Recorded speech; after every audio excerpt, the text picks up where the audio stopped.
Buenas tardes a todas y todos. Hola Andrea, Byron, Jonathan. Hola, ¿cómo están? Qué gusto Hola, verlos. buenas tardes. Hola Andrés, Byron, Andrea, un gusto. Buenas tardes, ¿cómo están todos? Buenas tardes Aitana también que nos acompaña.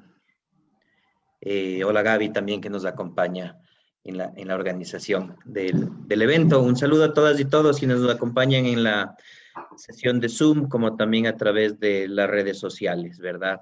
Vamos a empezar puntuales para poder avanzar en la discusión de los distintos temas que tenemos, ¿verdad? Es un gusto darles la bienvenida una vez más a nombre de la Pontificia Universidad Católica del Ecuador, el Instituto de Investigaciones Económicas, que conjuntamente con la Asociación de Escuela de Economía realizamos esta serie de seminarios los días jueves.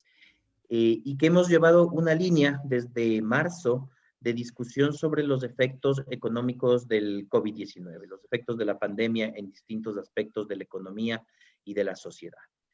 Siempre desde una perspectiva de esos impactos en el bienestar. Ya, en este punto sabemos que las repercusiones económicas del COVID-19 nos ponen en una crisis que es la más fuerte desde finales de la Segunda Guerra Mundial, así dan todas las estimaciones que se han hecho, y que es una crisis además que afecta tanto el lado de la oferta como de la demanda. Paraliza la producción, pero también reduce el consumo por una serie de mecanismos, y entre esa serie de mecanismos, sin duda, el empleo es central.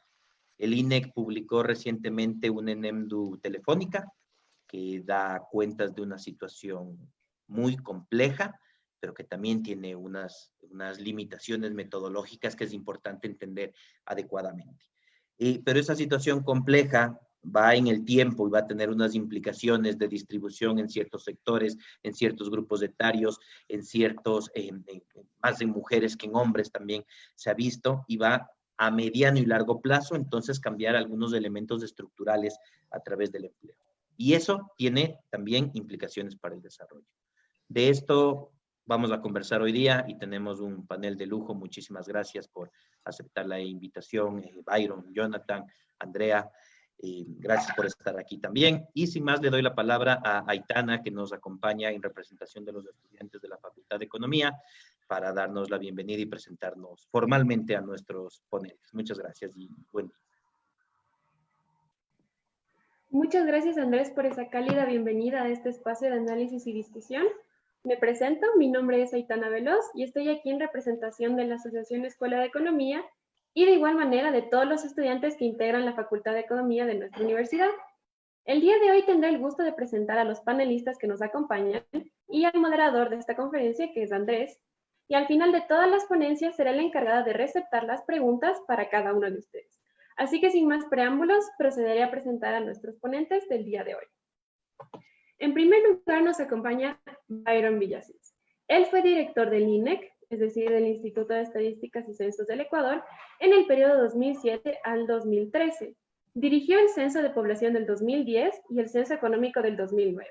Es candidato a doctor en Demografía y Sociología por la Universidad de California en Berkeley y tiene una maestría en Economía por la Flaxo. Fue profesor invitado en la Universidad de Carolina del Norte de Chapel Hill.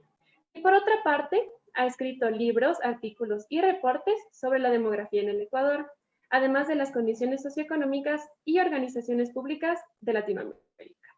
Además, es cofundador del Observatorio Latinoamericano de Censos y fue editorialista del diario El Telégrafo del Ecuador y es columnista invitado del diario El Universo. Finalmente, es instructor de clases de estadística, demografía y sociología en UC Berkeley, en la Universidad de Cuenca, en la Universidad San Francisco, entre otras. Bienvenido, Byron. Muchas gracias por estar aquí con nosotros. Si nos puede ayudar con un saludo para todos. Sí, claro, muchísimas gracias. No sabía si tenía que hablar o no. Más bien, muchísimas gracias por la invitación y siempre un gusto discutir esos temas y sobre todo con un panel de tan alto nivel como ustedes. Para mí es un verdadero privilegio. Muchas gracias. Muchas gracias a ti, Byron. Bueno, en segundo lugar tenemos a nuestra panelista Andrea Bedoya. Ella es candidata a doctora en Economía, al igual que maestra en Economía, con mención en la Economía del Desarrollo de la Facultad Latinoamericana de Ciencias Sociales, Flaxo. Es economista por la Pontificia Universidad Católica del Ecuador, donde ejerce la docencia desde el año 2011. Ha desempeñado sus actividades profesionales en el ámbito público y privado en instituciones como la Asociación de Bancos Privados, el Servicio de Rentas Internas y la Superintendencia de Economía Popular y Solidaria. Su ámbito de investigación está en la microeconomía, en los temas relacionados a la teoría del consumidor, del productor, a la teoría de juegos, a la organización industrial, hacienda pública, teoría general de la tributación con énfasis en el cumplimiento tributario, moral tributaria, en la evasión, en la economía popular y solidaria, en la economía experimental y del comportamiento y en el diseño y la administración y gestión de proyectos. También se especializa en la formación de adultos y facilitadores. Bienvenido, Andrea. Muchas gracias por estar aquí.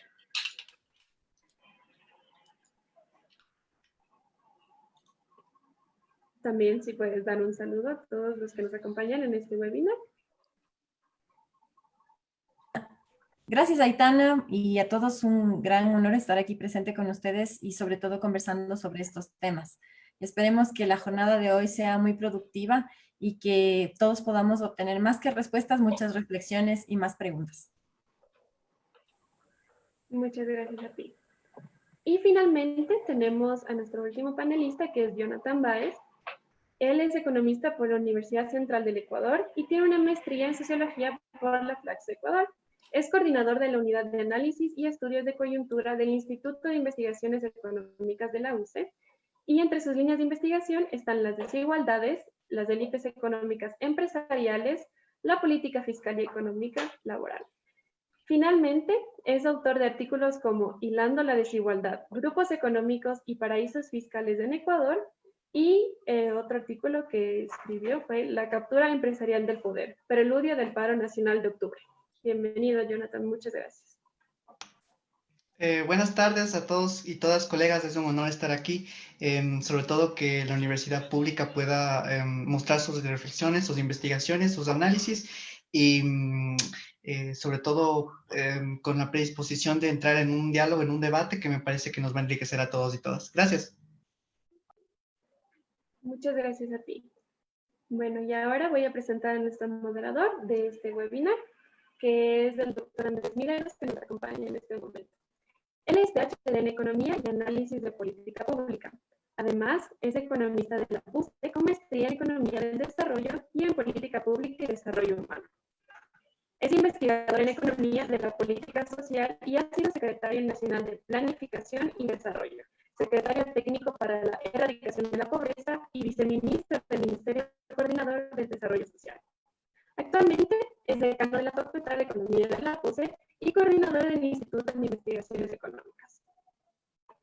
Así que después de presentar a todos nuestros panelistas y al moderador, le voy a dar la palabra a Andrés para dar inicio a este webinar. Así que muchas gracias a todos y bienvenidos. Muchas gracias, Aitana, y ya dada la introducción y conociendo a nuestros interlocutores y nuestra interlocutora, vamos directo a la discusión. En términos de la modalidad, vamos a tener la presentación de Byron, de Jonathan y de Andrea en ese orden por alrededor de 15 minutos, para después dar paso a la búsqueda de conclusiones a través de las preguntas que se vayan motivando desde cada una de las exposiciones. Entonces, Byron, la pantalla es tuya, por favor. Muchas gracias, Andrés. Voy a compartir una pequeña presentación.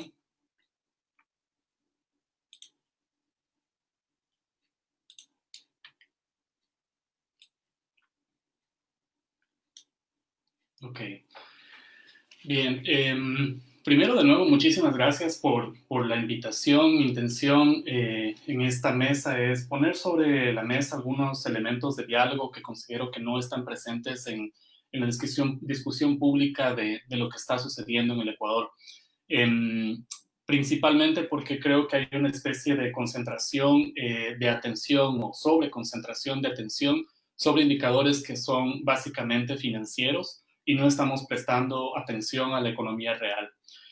Por lo tanto, también hay un segundo factor antes de pasar al tema, es este hecho de que sí considero que hay una grave ausencia de guía, de información y de discusión por la ausencia de datos que nos permitan tomar decisiones.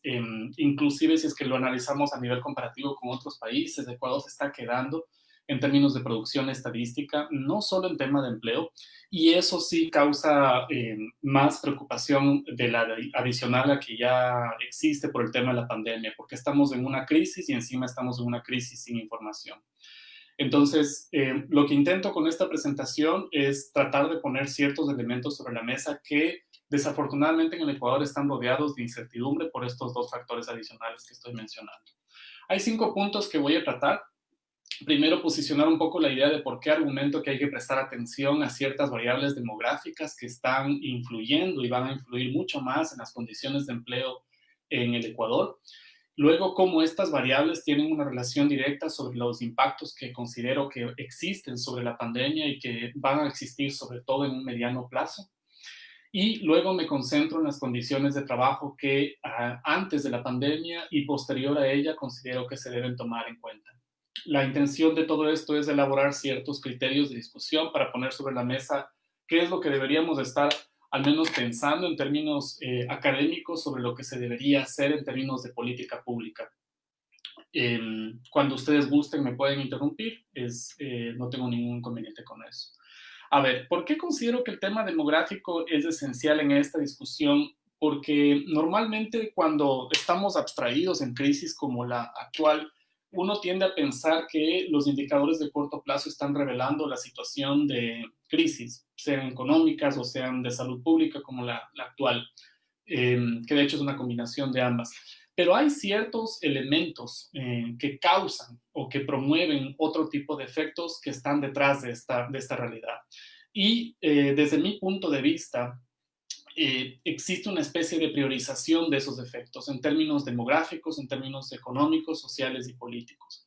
¿Por qué considero que lo demográfico es estructural? Porque existen variables que yo argumento que tienen que ver y que reflejan el impacto de ciertos comportamientos que son consecuencia de la reacción a la crisis. Y los cambios de esta estructura de una u otra forma van a terminar afectando los factores que modifican las condiciones de trabajo en el país.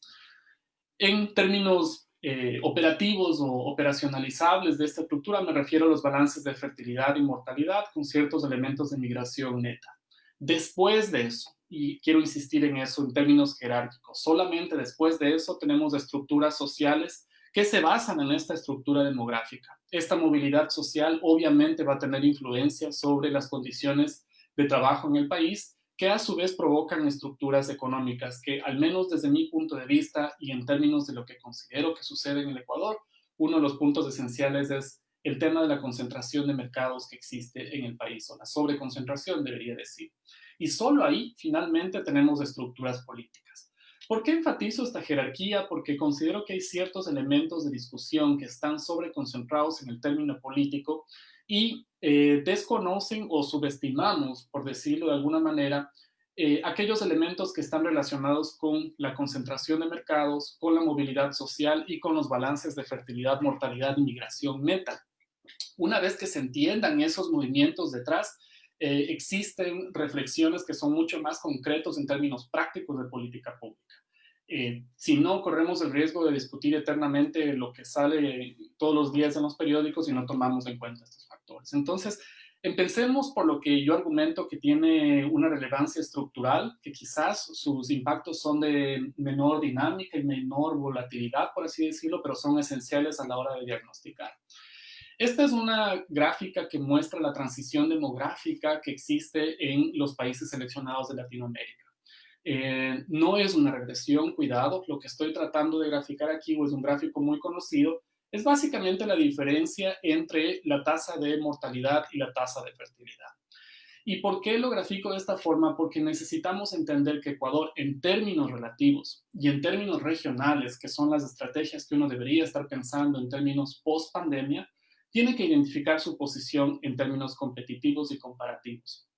Solamente un término de lectura, esta línea simplemente refleja cuando los valores tanto de natalidad con los valores de fecundidad con los valores de fecundidad son iguales. Por ejemplo, aquí tenemos 10 nacimientos por cada 1000 habitantes, es igual a 10 muertos por cada 1000 habitantes. Es simplemente donde se equilibra la ecuación de la transición demográfica. ¿Qué quiere decir? Que cualquier país que está sobre esta línea tiene crecimiento de población. Y cualquier país que está bajo esta línea tiene decrecimiento de población. Cuando más se acerca el país de esta línea, se acerca a lo que se denomina la cuarta etapa, de transición demográfica, donde existe una especie de homeostasis en su población. ¿Por qué es importante esto? Porque nos ayuda a ver cuán joven es la población y cuánto espacio tenemos para aprovechar ese bono demográfico en términos de mercado laboral y de capacidades demográficas en términos poblacionales. Una vez que está anotada esta necesidad de entender, quiero hacer notar la juventud y la ventaja relativa que tiene Ecuador en términos regionales. Sí, es un país pequeño, aquí el tamaño de la circunferencia se refiere al tamaño de la población, pero cuando uno identifica diferenciales en términos de tanto de mortalidad como de fecundidad, Ecuador tiene una especie de ventaja relativa en términos regionales, que ese bono va a llegar un poco más tarde en comparación con otros países, en primer lugar. En segundo lugar, Ecuador es un país joven. Un país joven no solo en un subcontinente joven, sino en una región que es en términos relativos joven. Esto se operacionaliza cuando uno, por ejemplo, compara la edad mediana comparado con otros países de la región, o también identificando las pirámides poblacionales, donde uno se da cuenta que ya la pirámide sudamericana va tomando forma de una ojiva, mientras que Ecuador todavía tiene unas proporciones considerables en su estructura de edades jóvenes. ¿Qué pasa con esto? Significa que en términos regionales, ese diferencial puede jugar a favor para términos de competitividad, para términos de inversión en educación y sobre todo para lo que quiero llamar la atención al final de la presentación, que es el tema del bono demográfico. Bien, el segundo piso de la pirámide considero que son las estructuras sociales de movilidad social. Desafortunadamente acá no hay datos comparativos que son muy actualizados y de hecho es algo que urge hacerlo, pero cuando uno analiza datos comparativos que se han realizado de forma regional, desafortunadamente sabe uno que Ecuador no está en una posición relativa positiva, por así decirlo. Hay mejoras que sucedieron en los últimos años, pero no están comparadas a nivel regional al detalle con cada uno de los países. Simplemente lo que quiero dejar sobre la mesa en este caso, en esta lámina, es que es otro factor que se tiene que considerar, porque una vez que tienes en cuenta esos factores demográficos, el segundo piso de esa construcción de criterios es tomar en cuenta cuán móvil es la dinámica. Y ahí, por supuesto, Jonathan ha hecho un trabajo muy importante para lograr entender cómo esa desigualdad tiene una referencia con esto en relación de concentración de empresas, que para mí es precisamente ese tercer piso que tiene que tomarse en cuenta al momento de identificar esa movilidad, porque esa movilidad de una u otra forma va a estar relacionada con esa concentración de mercado. No me voy a detener a estructuras políticas porque eso es coyuntural, pero sí quiero llamar la atención al menos sobre estos tres pisos y cómo estos tres pisos afectan sobre esta estructura demográfica que estoy mencionando. Una vez que se tenga este panorama, y anoto solamente dos cosas, en Latinoamérica estas relaciones normalmente están asociadas con niveles de desigualdad y con niveles de urbanización. ¿Por qué llamo la atención por el tema de urbanización? Sobre todo porque urbanización va a ser una variable que va a tener muchísimo impacto en mediano plazo por cuestiones de migración rural-urbana post-pandemia. Luego me voy a detener para explicar un poquito más ese tema. Bien, una vez que está construida esta estructura un poco de jerarquización de criterios de lo que yo considero que va a impactar en términos de condiciones de trabajo, hay este set de efectos que he revisado en términos de literatura para un poco entender qué es lo que se nos puede identificar a nivel regional. Bien, en primer lugar, una reducción de expectativas de fertilidad. Hay mucho trabajo sobre homeostasis y sobre todo con la relación y reacciones sobre condiciones económicas, sobre todo en economía, pero también en demografía. Una reducción de expectativas en tasas de matrimonio. En la edad media del matrimonio va a crecer, al menos en el mediano plazo, y la edad media del primer hijo. Estas cuatro al menos están estrictamente relacionadas con las expectativas económicas de las parejas, porque a nivel agregado obviamente toman en cuenta estas referencias de las condiciones macro de empleo, de vivienda y de acceso a sistemas de seguridad social para evaluar si tienes un hijo o no, para evaluar si te casas o no, para evaluar a qué edad te casas o no, y para evaluar a qué momento de tu edad fértil, en el caso de las mujeres, decides tener el primer hijo o no. va a haber una transición de retraso en estos casos. Eso va a reducir la fertilidad, al menos en un corto plazo. Eso tiene implicaciones en el mediano plazo para el caso ecuatoriano, tomando en cuenta el perfil anterior que estábamos viendo. Sí, hay un impacto en la tasa de mortalidad por lo que estamos viendo. Yo honestamente, y les digo con todo el respeto del mundo, no confío en los datos de registros de lo que está sucediendo con la pandemia, más estoy utilizando referencias internacionales en muchos casos, e inclusive lo que he estado haciendo es comparar Perú con Colombia para tener una referencia de Ecuador, sobre todo la tasa de ERE, pero no confío mucho en lo que está sucediendo, y a pesar de ello hay ciertas referencias para tomar en cuenta que, si bien el impacto de mortalidad es importante, ese impacto a nivel agregado no sería generalizable.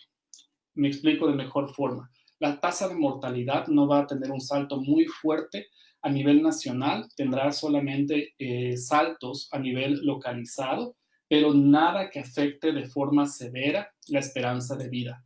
Goldstein y Lee acaban de publicar un paper en PNAS donde demuestran cómo esta afectación en términos de esperanza de vida y de mortalidad se compara con otras pandemias y con otras crisis graves a nivel humanitario, y por supuesto que hay afectaciones, por supuesto que son graves, pero en términos agregados, este impacto no tiene una relevancia a nivel agregado nacional. Obviamente es relevante en términos personales, morales y éticos, pero hay que también evaluar con la comparación de otros efectos al momento de evaluar la mortalidad. Sin embargo, y como corolario de este comentario, no se puede evaluar eso en detalle para el caso ecuatoriano si no tenemos distribuciones de edad de mortalidad. Y para obtener distribuciones de mortalidad por edad, en el caso ecuatoriano necesitamos un censo, porque desafortunadamente no es confiable lo que se está produciendo. El tema de un incremento de migración rural-urbana es más fácil de explicar por obvias razones. Desmejoras en condiciones económicas provoca que la gente esté buscando trabajo en las grandes ciudades, lo que reequilibra la distribución y densidad a nivel territorial. Un incremento de la PEA, no por incremento en edad de trabajar, sino por disponibilidad. Para las personas que no están familiarizadas, la PEA se engorda no solamente a través de las personas que están en edad de trabajar, sino en aquellas que están buscando activamente un empleo. Ya vimos en la crisis del 2009 que uno de los mecanismos que el mercado laboral ecuatoriano tradicionalmente tiene para desfogar crisis es la salida de la PI hacia la PEA. Esto es por estudiantes que deciden dejar de ir a clases, o por amas de casa que deciden colaborar en el hogar, o términos similares. Entonces se evidencia y se prevé un incremento de la PEA en este sentido, y hay ojo con los denominadores que van a cambiar en los indicadores, no por movimientos de mercado, sino por incremento de PEA. Esto desafortunadamente va a reducir las tasas de asistencia escolar, va a reducir la calificación de mano de obra en el mediano.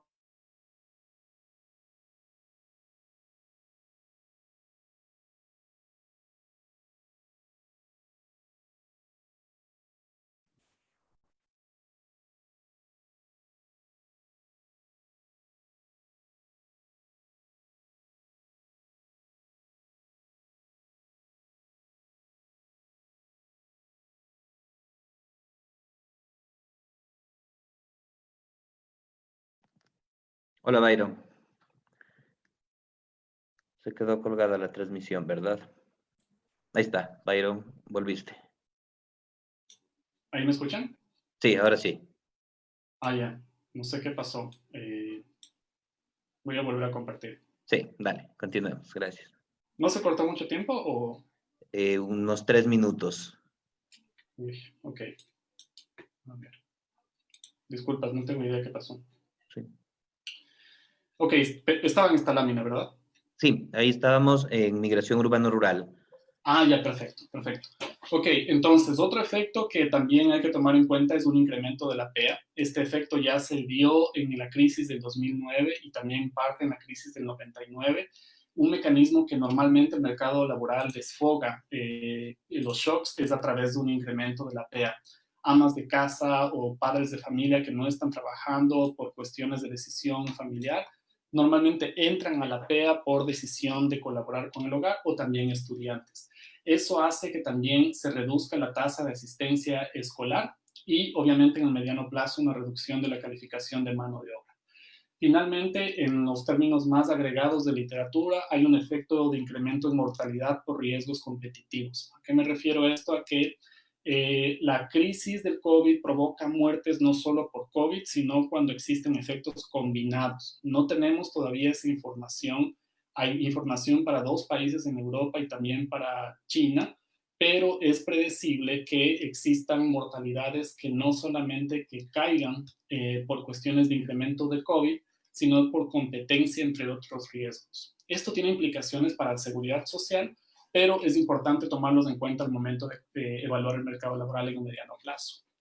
Otras variables que no son tan importantes en términos de magnitud, pero que son importantes en términos de registros de literatura, es el incremento de suicidios, el incremento de la violencia, el incremento de enfermedades prevenibles y un efecto casi nulo en la esperanza de vida. Como había mencionado, y ojalá se me haya registrado el tema de lo que mencionaba del estudio de Goldstein y Lee, al parecer no hay efectos que sean marginalmente significativos, sino más bien a nivel localizado. Bien, entonces esto, sobre todo, yo creo que hay que llamar la atención sobre estos 3 elementos de mediano y corto plazo. ¿Por qué? Porque estos son los que van a impactar más para los movimientos de la PEA. La migración, los incrementos por cambios de decisiones de disponibilidad de los que estaban en la PI se van a mover a la PEA sin lugar a duda. Y desafortunadamente una reducción de tasa de asistencia escolar, que tiene también efectos en otro tipo de mercados. Ahora bien, veamos cómo estaban las condiciones antes de. Esto es lo que tradicionalmente publica el INEC y solamente estoy graficando el desempleo, el subempleo y el otro empleo no pleno, que bajo consideraciones que he mencionado en otros espacios, yo considero esto también otro tipo de subempleo. Para mí estas dos son 2 categorizaciones que en conjunto y si fusionamos son subempleos por capacidades y por perfil, que es lo que tradicionalmente se discute, y no categorías que yo considero que no son relevantes para nuestra realidad. Cuando uno agrega estas 3 variables, tenemos esta tendencia de desempleos y subempleos, por así decirlo. Y vemos que en realidad tenemos una tendencia de desempleo que honestamente no creo que tiene sentido estudiar en Ecuador porque es demasiado estable y uno analiza, son grupos sociales que están estructuralmente excluidos en el país y no son muy elásticos o reaccionan a impactos de corto plazo. Donde creo que se queman las papas, por así decirlo, en términos de corto plazo, es en estas 2 otras variables. Y ahí hay una alta correlación, por lo que tanto provoca una tendencia que es bastante estable. ¿Qué pasa con la encuesta del INEC? Desde mi punto de vista no es comparable y no recomiendo utilizarla, pero sí hay cómo hacer ciertos ejercicios sin utilizar la encuesta del INEC para identificar cuánto podría saltar la tasa de desempleo y sobre todo las 2 otras tasas. Si es que uno analiza la encuesta del INEC más o menos agregando las otras 2 variables, uno tiene una tasa de agregación de estos 3 factores de alrededor del 70%. Yo considero que eso está llegando al 88%. ¿Por qué? Tomando en cuenta una tasa de desempleo que en realidad debe estar entre el 15 y el 20%, un subempleo de alrededor del 32% y una variable de otro empleo no pleno del 34%, más o menos. Obviamente se tienen que ajustar ciertos elementos de esta estimación, pero yo creo que al menos el 80% de la PEA está comprometido ahorita en condiciones desfavorables. No me detengo en esto por condiciones de tiempo, podemos regresar un poco para evaluar qué sectores son los que se van a reajustar más, para centrarme un poquito en los temas finales de lo que quería decir. ¿Qué es lo que está pasando a nivel regional que necesita equipararse o podemos compararnos? Sabemos que a nivel regional compartimos el nivel de informalidad, de desigualdad y el shock global del COVID, pero que desafortunadamente en ciertos casos tenemos condiciones distintas. Por ejemplo, el tema de capacidades institucionales públicas es muy distinto y en desventaja para el Ecuador, relaciones comerciales y las expectativas macroeconómicas. Sin embargo, hay ciertos diferenciales que quiero argumentar, sobre todo la estructura demográfica, que podrían jugar un factor interesante en el mediano plazo para el caso ecuatoriano. Entonces, no creo que la pregunta es cuánto ha afectado la pandemia, sino hay que considerar que había condiciones negativas ya antes de la pandemia. Por ello, hay que preguntarse más bien cuánto más grave es la caída en comparación con una caída que ya se venía dando en términos de condiciones laborales. Estamos con un 50% de la PEA en esas condiciones desfavorables. Yo creo que más o menos va a estar alrededor entre el 70 y el 80%. A esto, y finalmente para ir terminando, quiero agregar ciertos elementos de aquellos factores que no están siendo operacionalizados, ya sea por ausencia de información, sino también por debilidad de acceso a ciertos estudios que tiene la región, sobre todo en shocks de desigualdad. Y ahí quiero enfatizar que hay ciertos niveles de desigualdad que no son económicos necesariamente, me refiero a desigualdades espaciales, sobre todo por el efecto que mencioné de migración rural-urbana, se van a expandir. Desigualdades etarias, porque también tenemos una estructura demográfica que está sobreconcentrada en ciertos factores que sobrecontratan ciertos rangos etarios en comparación con otros. Desigualdad en acceso a sistemas públicos, a derechos y libertades, que más bien lo veo derivado de la situación política actual. Todo esto deriva en un incremento en pobreza y en desigualdad, que identifico como ciertos elementos que van a provocar este incremento de la PEA, y sobre todo una reducción en salarios reales. Desafortunadamente, no creo que el escenario es optimista en ningún sentido, pero sí creo que es necesario mencionar al menos elementos que deberían priorizarse. Desconcentración de mercados a toda costa, estimular o estudiar algún mecanismo de migración circular rural-urbana, porque eso va a suceder, no podemos evitarlo, pero esa proporción de urbanización podría generarse a través de un mecanismo de migración circular que está muy estudiado en otros países, facilitar la migración temporal en ciertas ciudades dormitorio, pero evitar la depoblación de ciertas zonas rurales para que no se desconcentren los mercados en términos territoriales. Y aunque sea un poco de interés en términos de desigualdades múltiples. En resumen, y para terminar, veo que se viene un incremento sustancial de la PEA en el corto plazo, por no decir dramático, un descenso en las condiciones de empleo generalizado. Esto provoca un incremento de informalidad, de hacinamiento y de densidades dinámicas. La zona rural se va a volver más dispersa, la zona urbana más concentrada, lo que provoca elementos de hacinamiento. Finalmente, hay ciertos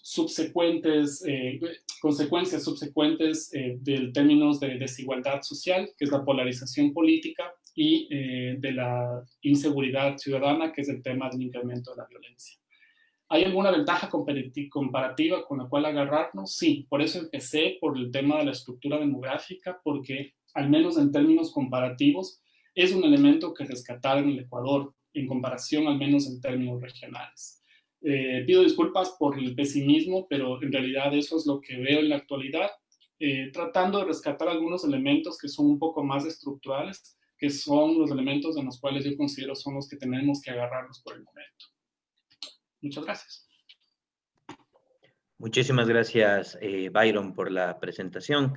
Y vamos a continuar ahora con Jonathan, por favor. Sí, claro que sí. Muchas gracias, Byron. Voy a compartir la pantalla porque tengo una pequeña presentación.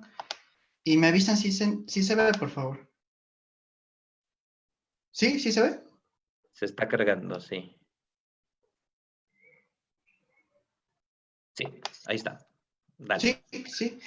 Bueno, muchísimas gracias nuevamente por la invitación. Gracias a Andrés, a Byron, a Carla. Me parece que este es un espacio fundamental en el que la academia debe tomar la posta sobre los análisis, sobre las investigaciones, sobre lo que no se dice, sobre cuestionarnos si las cifras que están presentando son o no son las que en realidad a nosotros nos están diciendo de lo que está poniendo en el país, ¿no? Me suman las palabras de Byron, preocupado por las estadísticas nacionales, por las estadísticas no solamente del INEC, sino también a nivel general del sector público, pero bueno, entonces, en todo caso, para eso está la academia. Pues yo he titulado mi investigación Precarización, desigualdad, mi presentación, perdón, Precarización, desigualdad y élites en Ecuador, fue la pandemia, porque Byron hacía una afirmación al final de su presentación muy pertinente que me parece que pocas veces se trata, y es que el tratamiento que se está dando a nivel mediático e incluso a nivel académico es básicamente que lo que ocurrió, el problema de lo que ocurrió fue la pandemia, ¿no? Es decir, estábamos nosotros en un país de maravillas y de repente, pues, ocurrió un desastre que fue un shock externo como la pandemia y ese fue el gran causante. El día de hoy mi presentación se va a centrar gran parte de ella en mostrar cómo ya había demasiadas complicaciones con la temática de empleo que tiene sus repercusiones en la población, sobre todo en el tema de desigualdad y precarización del empleo, del trabajo, pero sobre todo de la vida como tal. Para eso voy a presentar una serie de análisis y de investigaciones que ustedes la pueden observar en la unidad de análisis de coyuntura, que son artículos que ya están colgados en la red, así que básicamente yo les voy a hacer un resumen de todo este conjunto de investigaciones. Entonces, bueno, primero me parece que el dato más decidor de la complicación y la complejidad en la que estamos es examinar qué pasa con los indicadores laborales del Plan Nacional de Desarrollo. Como ustedes saben, hay un Plan Nacional de Desarrollo, pues Andrés lo debe conocer muy bien, en el que se establecen ciertas metas que va a cumplir un gobierno, ¿no? Estas metas se establecieron para hacer su línea base, ¿no? A partir de la cual se empiezan a medir es el año 2016 y a partir de eso se ve qué es lo que ocurre. Con la mayor preocupación que cabe dentro de la academia, eh, hay una complejidad demasiado grande y que es nefasta también demostrarla. Y es que a diciembre de 2019, no solamente que los indicadores no se han cumplido, sino que al contrario han retrocedido. Es decir, en lugar de sobrepasar o acercarse en algo a la línea base, sobrepasar algo en la línea base, lo que han hecho es retroceder. Entonces, si nosotros examinamos los 14 indicadores del Plan Nacional de Desarrollo, vemos que alrededor de 10 de ellos, pues han retrocedido. Entre ellos, para mí, los más complejos que podemos analizar tiene que ver con el tema de erradicar el trabajo infantil, que subió del 4.9% al 8.3%. Quiere decir que ahora 8 de cada 100 niños están trabajando. Esto es una situación sumamente compleja que obviamente con la pandemia pues se exacerbó, como ya hemos visto, pero lastimosamente la encuesta nueva que hablaré más adelante no permite ver. De hecho, tiene demasiadas complicaciones metodológicas. Por otro lado, también vemos cómo la tasa de pobreza multidimensional rural, es decir, no solamente la pobreza que toma en cuenta el ingreso, sino la pobreza que toma en cuenta el hacinamiento, la educación, acceso a salud, y una variable más que en este momento se me pasa, se establece una pobreza más acorde a las distintas dimensiones que existen de ella y vemos que en el sector rural es del 71%. ¿Qué quiere decir esto? Que 7 de cada 10 personas en el sector rural son pobres. Vemos que esta tasa se encontraba en el 60%. Ahí uno también se pone a pensar qué pasó en octubre y en realidad simplemente era una disputa por el tema de los subsidios, o en realidad había un problema de corte grave en el sector rural que pues empujó hacia esta complejidad. Entonces, estamos viendo cómo claramente casi todos los indicadores del Plan Nacional de Desarrollo pues tienen un retroceso fundamental. Eso también me parece que eso es muy decidor, que es en el último año, en el año 2019, que observamos el mayor crecimiento del trabajo infantil. Me parece que esto es muy preocupante, ya que la población más vulnerable, ¿no? Como son los niños, las niñas del Ecuador, pues se encuentran en esta situación de vulnerabilidad. Y si nosotros observamos lo que ocurrió también entre 2015 y 2016, que tuvimos una serie de shocks externos, ¿no? El precio del petróleo disminuyó, nuestros socios comerciales disminuyeron su moneda, el dólar se apreció también, tuvimos una demanda de Occidental que perdimos a niveles de tribunales internacionales. Todo eso, a pesar de ello, pues el trabajo infantil de alguna manera no aumentó en gran proporción. Después vemos que a diciembre de 2019, pues claramente a partir ya no de un shock externo, sino también de los determinantes internos, como fue la política pública, pues vemos ahí un relacionamiento con lo que ocurre acá, ¿no?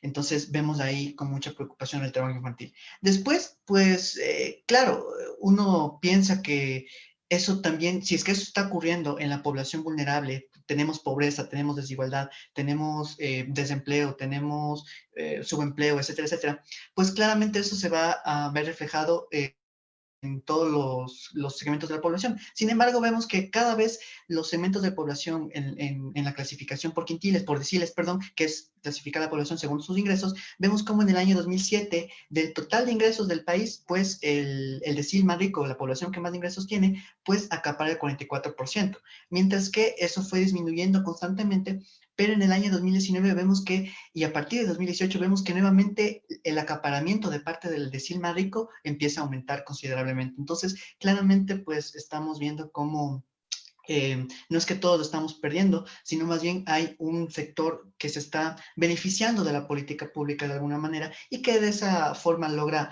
pues concentrar más ingresos, situación que no se veía desde una perspectiva más de economía política. Como pueden ver, pues vemos un crecimiento interesante. Hay muchos indicadores para medir la desigualdad. Tenemos Gini, tenemos Akerlof también otro indicador, Atkinson también otro indicador, pero un indicador que pocas veces se saca aquí en el país es el índice de Palma. Este índice relaciona el nivel de ingresos o la participación de ingresos que tiene el decil más rico en relación al 40% más pobre, ¿no? Y vemos claramente cómo esta relación iba bajando, ¿no? Si es que el 10% ganaba 4 veces, ahora llegó a ganar hasta 2.54 veces en diciembre de 2017. Pero después esto fue aumentando entre 2018 y 2019, con lo cual se certifica y se comprueba que cada vez más hay un acaparamiento del ingreso, lo cual vemos que hay una desigualdad económica de ingresos que cada vez está beneficiando al decil más rico, ¿no? Entonces, en medio de 2019, pues no todos fuimos afectados, sino más bien hubo un segmento de la población que tuvo interesantes beneficios. Ahora, ¿por qué presento esto también? Si ven la anterior gráfica, pues esto solamente tiene diciembre 2000, años de diciembre, periodos de diciembre, ¿no? Pero si vemos a los periodos de junio también, ocurrió un hecho que me parece que se articula a la preocupación de las estadísticas del país. Y es que en diciembre de 2018 existió un cercenamiento, un truncamiento de la muestra, que fue muy complicado porque implicó que ya no era comparativo nada. Entonces, ahí la mayor preocupación, por un lado, es la comparación, pero la mayor preocupación también es qué familias fueron las que se quedaron fuera. Entonces, si es que desde diciembre de 2017 nosotros veíamos que el índice de Palma iba aumentando y de repente, pues, si se compara con diciembre de 2018 con diciembre de 2017, también vemos un aumento, lo propio también en junio, y de repente hay una caída un poco pronunciada del índice de Palma en junio de 2019. Nos preguntamos qué está ocurriendo aquí, ¿no? Entonces, aquí por eso yo les muestro el tamaño de muestra que tiene la encuesta de empleo del Ecuador, la ENENDU, que claramente muestra cómo en diciembre de 2014, pues, siempre se aplicaba un tamaño de muestra de 110,000 personas, y de repente en diciembre de 2018 decidieron eliminarlo. Esta información nos permite ver que, o hacer una hipótesis en la que la población que fue de alguna manera sacada de la muestra, del tamaño muestral, es hogares con menores ingresos, ¿no? Entonces, claramente vemos una matización de la pobreza, de la desigualdad, de la complejidad que está viviendo el país en temática de empleo. Entonces, me parece que eso llama la atención, sobre todo al sector académico, para que defendamos las estadísticas del país, ¿no?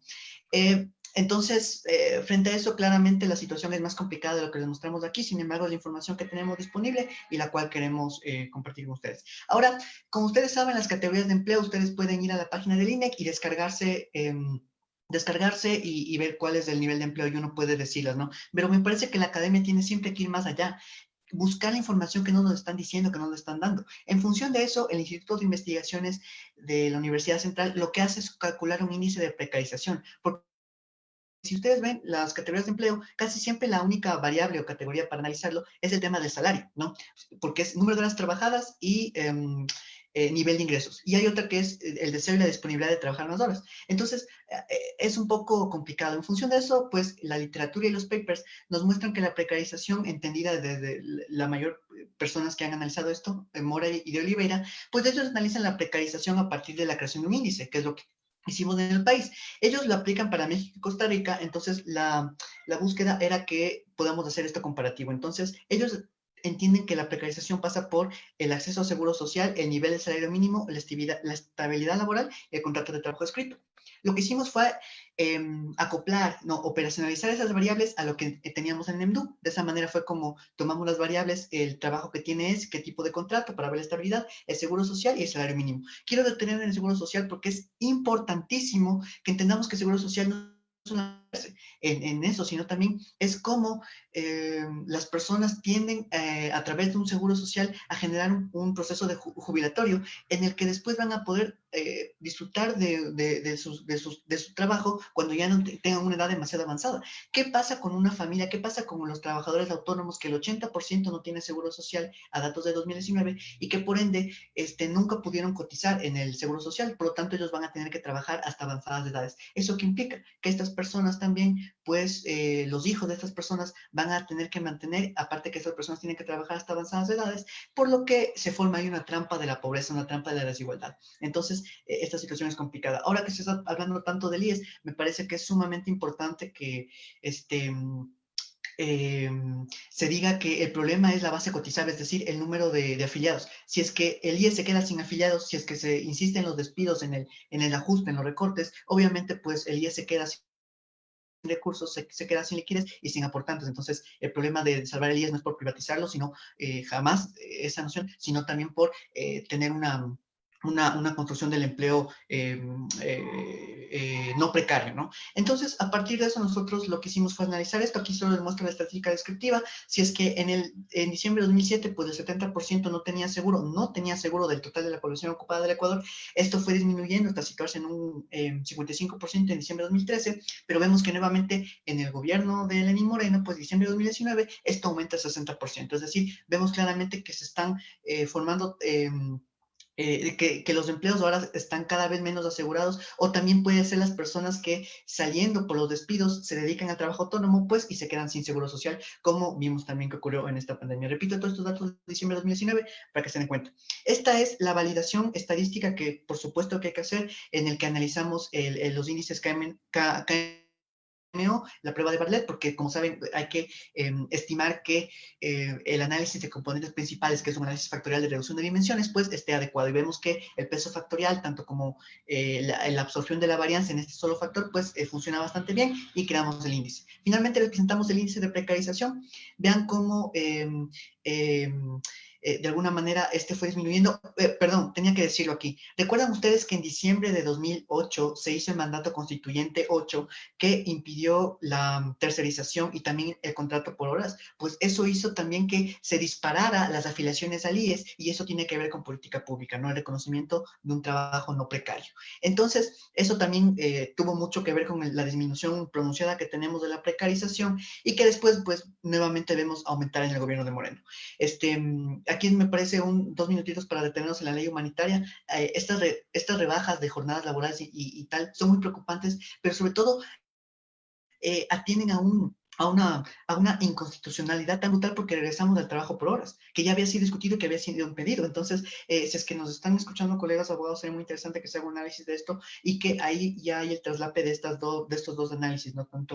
Tanto de los economistas como de los abogados. Bueno, pero ¿qué pasa si es que hay tanta precarización, si es que hay tanta desempleo, hay tanta desigualdad? ¿Qué pasa en cambio con las élites económicas del país? Todos estamos perdiendo, en realidad todos estamos en este barco de desigualdad, de situación compleja. En realidad es el país el que está mal, todo el país, y a todos nos va mal. Los datos muestran otra cosa. Si nosotros hacemos un análisis de los grupos económicos, no sé si ustedes recuerden lo que fue el Capital del siglo XXI, Piketty, cuando nos decía que un mecanismo de desigualdad ocurre cuando la tasa de crecimiento del capital es superior a la tasa de crecimiento de los países, ¿no? R mayor que G. Entonces, aquí podemos tener una proxy de eso, y vean cómo está el crecimiento del PIB del Ecuador, cómo tiene una constante disminución, pero el crecimiento de los grupos económicos, que ojo, los grupos económicos son holdings de empresas. Hay varias personas que analizan desde perspectivas marcianas a veces, cómo hay un empleador, un empresario y su trabajador. Pues aquí las élites económicas se agrupan a partir de grupos económicos, según los estudios de Algigeri. Tenemos también los estudios de colegas también de Estados Unidos, Ben Rosenthal, Snyder también, que analiza cómo las élites económicas se configuran a partir de grupos económicos. Entonces, básicamente lo que tenemos aquí es un crecimiento de grupos económicos, y claramente esto lo que produce es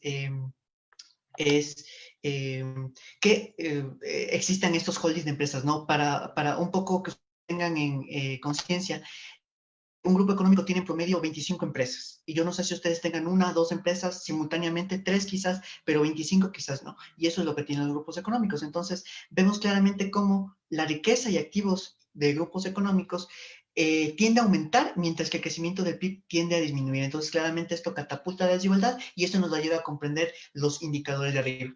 Vean aquí cómo, si es que el país está en un momento de debacle económica, como todos los indicadores nos muestran, pues el caso de los activos de los grupos económicos ha aumentado considerablemente desde 2016, y el patrimonio también de igual manera. Entonces vemos claramente que hay ganadores y hay perdedores, ¿no? Desde una dinámica de desigualdad entendido desde una perspectiva relacional procesual. Entonces, claramente aquí estamos viendo este aumento, y me parece también relevante este dato, y es que en la temática de dolarización, lo que tiene que ver con el país, pues la dolarización claramente se establece a partir de los dólares que están en la economía. Estos grupos económicos no solamente que aumentaron su riqueza y sus ingresos, sino que al mismo tiempo fue el año 2019 en el que más sacaron recursos a paraísos fiscales, ¿no? Eso es medido por impuesto de divisas, la fuente es el SRI. Este me parece que es el dato más decidor que permite comparar la situación compleja. Este es un análisis del ingreso de las élites empresariales, es decir, de las personas medido por el registro administrativo del SRI, y vemos claramente cómo, al compararlo con el salario, este crece pues muy lentamente, pero vean el nivel de ingreso de las élites económicas. Cada vez ganan más, a pesar de que el país supuestamente está en una crisis. Si estamos en crisis nosotros, los de la clase media, clase baja, pero vemos claramente que hay unos grandes ganadores. Entonces, y vemos cómo esta brecha se va ampliando cada vez más, ¿no? Entonces, es sumamente preocupante la situación.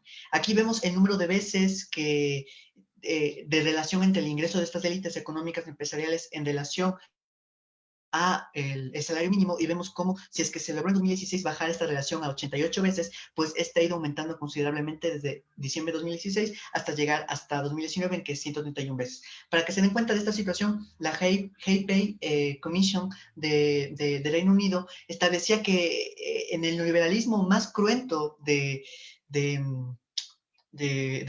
Reino Unido, la relación entre el obrero que menos ganaba y el que más ganaba era 113 veces. Aquí, pues la superamos hace rato.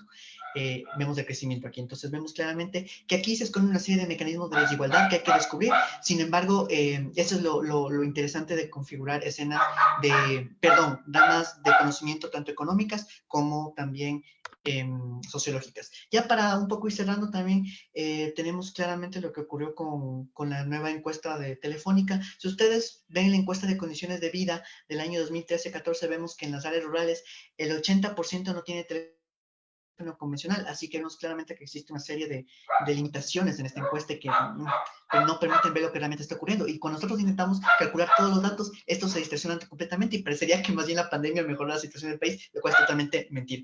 Claramente vemos cómo las razones o los motivos por que dejó de trabajar a las personas fueron porque les despidieron, el 32%, y el otro es por la terminación del contrato. Así que no pueden decirnos las cámaras y los comités empresariales que esto se debió a la pandemia, solamente, sino que claramente vemos que los negocios cerrados o porque se cerró apenas llega al 5%, lo cual claramente deja ver que a quien se defendió fue el capital y no tanto así a los trabajadores. Claramente vemos ahí cómo los acuerdos ministeriales tenían un sesgo hacia estos sectores, a tal punto que el ministro de Trabajo llegó a decir que el Ministerio del Trabajo estaba para defender a los empresarios. Otro tema complicado también es la situación de lo que ocurre con la concentración del ingreso, como yo os mostraba con el índice de Palma. Aquí solo vemos cuánto acapara el decil más alto y vemos en una retrospectiva de 2000 a 2020, claro que en esta sección hay una diferencia, ¿no? Por el tema de metodologías distintas, donde claramente no es comparable, pero me parece que es muy interesante observarlo porque permite ver y hacer tal vez una hipótesis y una suerte de búsqueda de información, porque, como decía Byron, esta es una situación que no se había visto en el país y nos podemos encontrar ante la desigualdad más alta de ingresos. Finalmente tenemos el índice de Palma, que también se dispara. Ojo que los datos de 2020 es de la encuesta telefónica, por lo cual no es comparable. Yo quisiera un poco cerrar con esta cita que hacía la CEPAL con una serie de proyecciones, y es que el Ecuador se encontrará entre los países que más va a aumentar la desigualdad. En este caso será de 6 puntos porcentuales, convirtiendo a Ecuador en uno de los países en los que más va a aumentar la inequidad con el coeficiente de Gini y que nos acerca a niveles de 2007, es decir, un retroceso de 10 años. Asimismo, el índice de pobreza pasaría del 25,7% a 32,7% y en 2020 hay un incremento de 7 puntos porcentuales. Lo propio con la pobreza externa, que va a aumentar a casi el doble, ¿no? Entonces, claramente aquí estamos viendo qué ocurre con la gobernanza cuando existe una captura del poder corporativo, porque es una investigación que ya tenemos aquí y me parece interesante ustedes en este espacio la primicia, ¿no? Que ya hemos analizado los perfiles y trayectorias laborales de los ministros del gobierno de Moreno y hemos analizado cómo en distintos periodos del total de ministros, tanto del primer gobierno, tenemos que los que fueron directores, CEOs o directores generales, gerentes generales o totalmente sector empresarial, pues tienen un 50%, ¿no? El 50% del total del Ministerio de Moreno. Claramente vemos aquí que hay una captura corporativa, como nos recuerda los análisis de Castellani, de Paula Canelo, etcétera, que básicamente nos permiten observar qué ocurre cuando la élite empresarial pues está gobernando los países y qué pasa cuando corporativos son los que gobiernan, lo que decía Byron, ¿no? Finalmente, pues, esto todo está en la unidad de sitios de coyuntura, son los artículos que están ahí, ustedes lo pueden visitar y corroborar los datos. Eso, y disculpen por haber pasado un poco de tiempo, muchas gracias.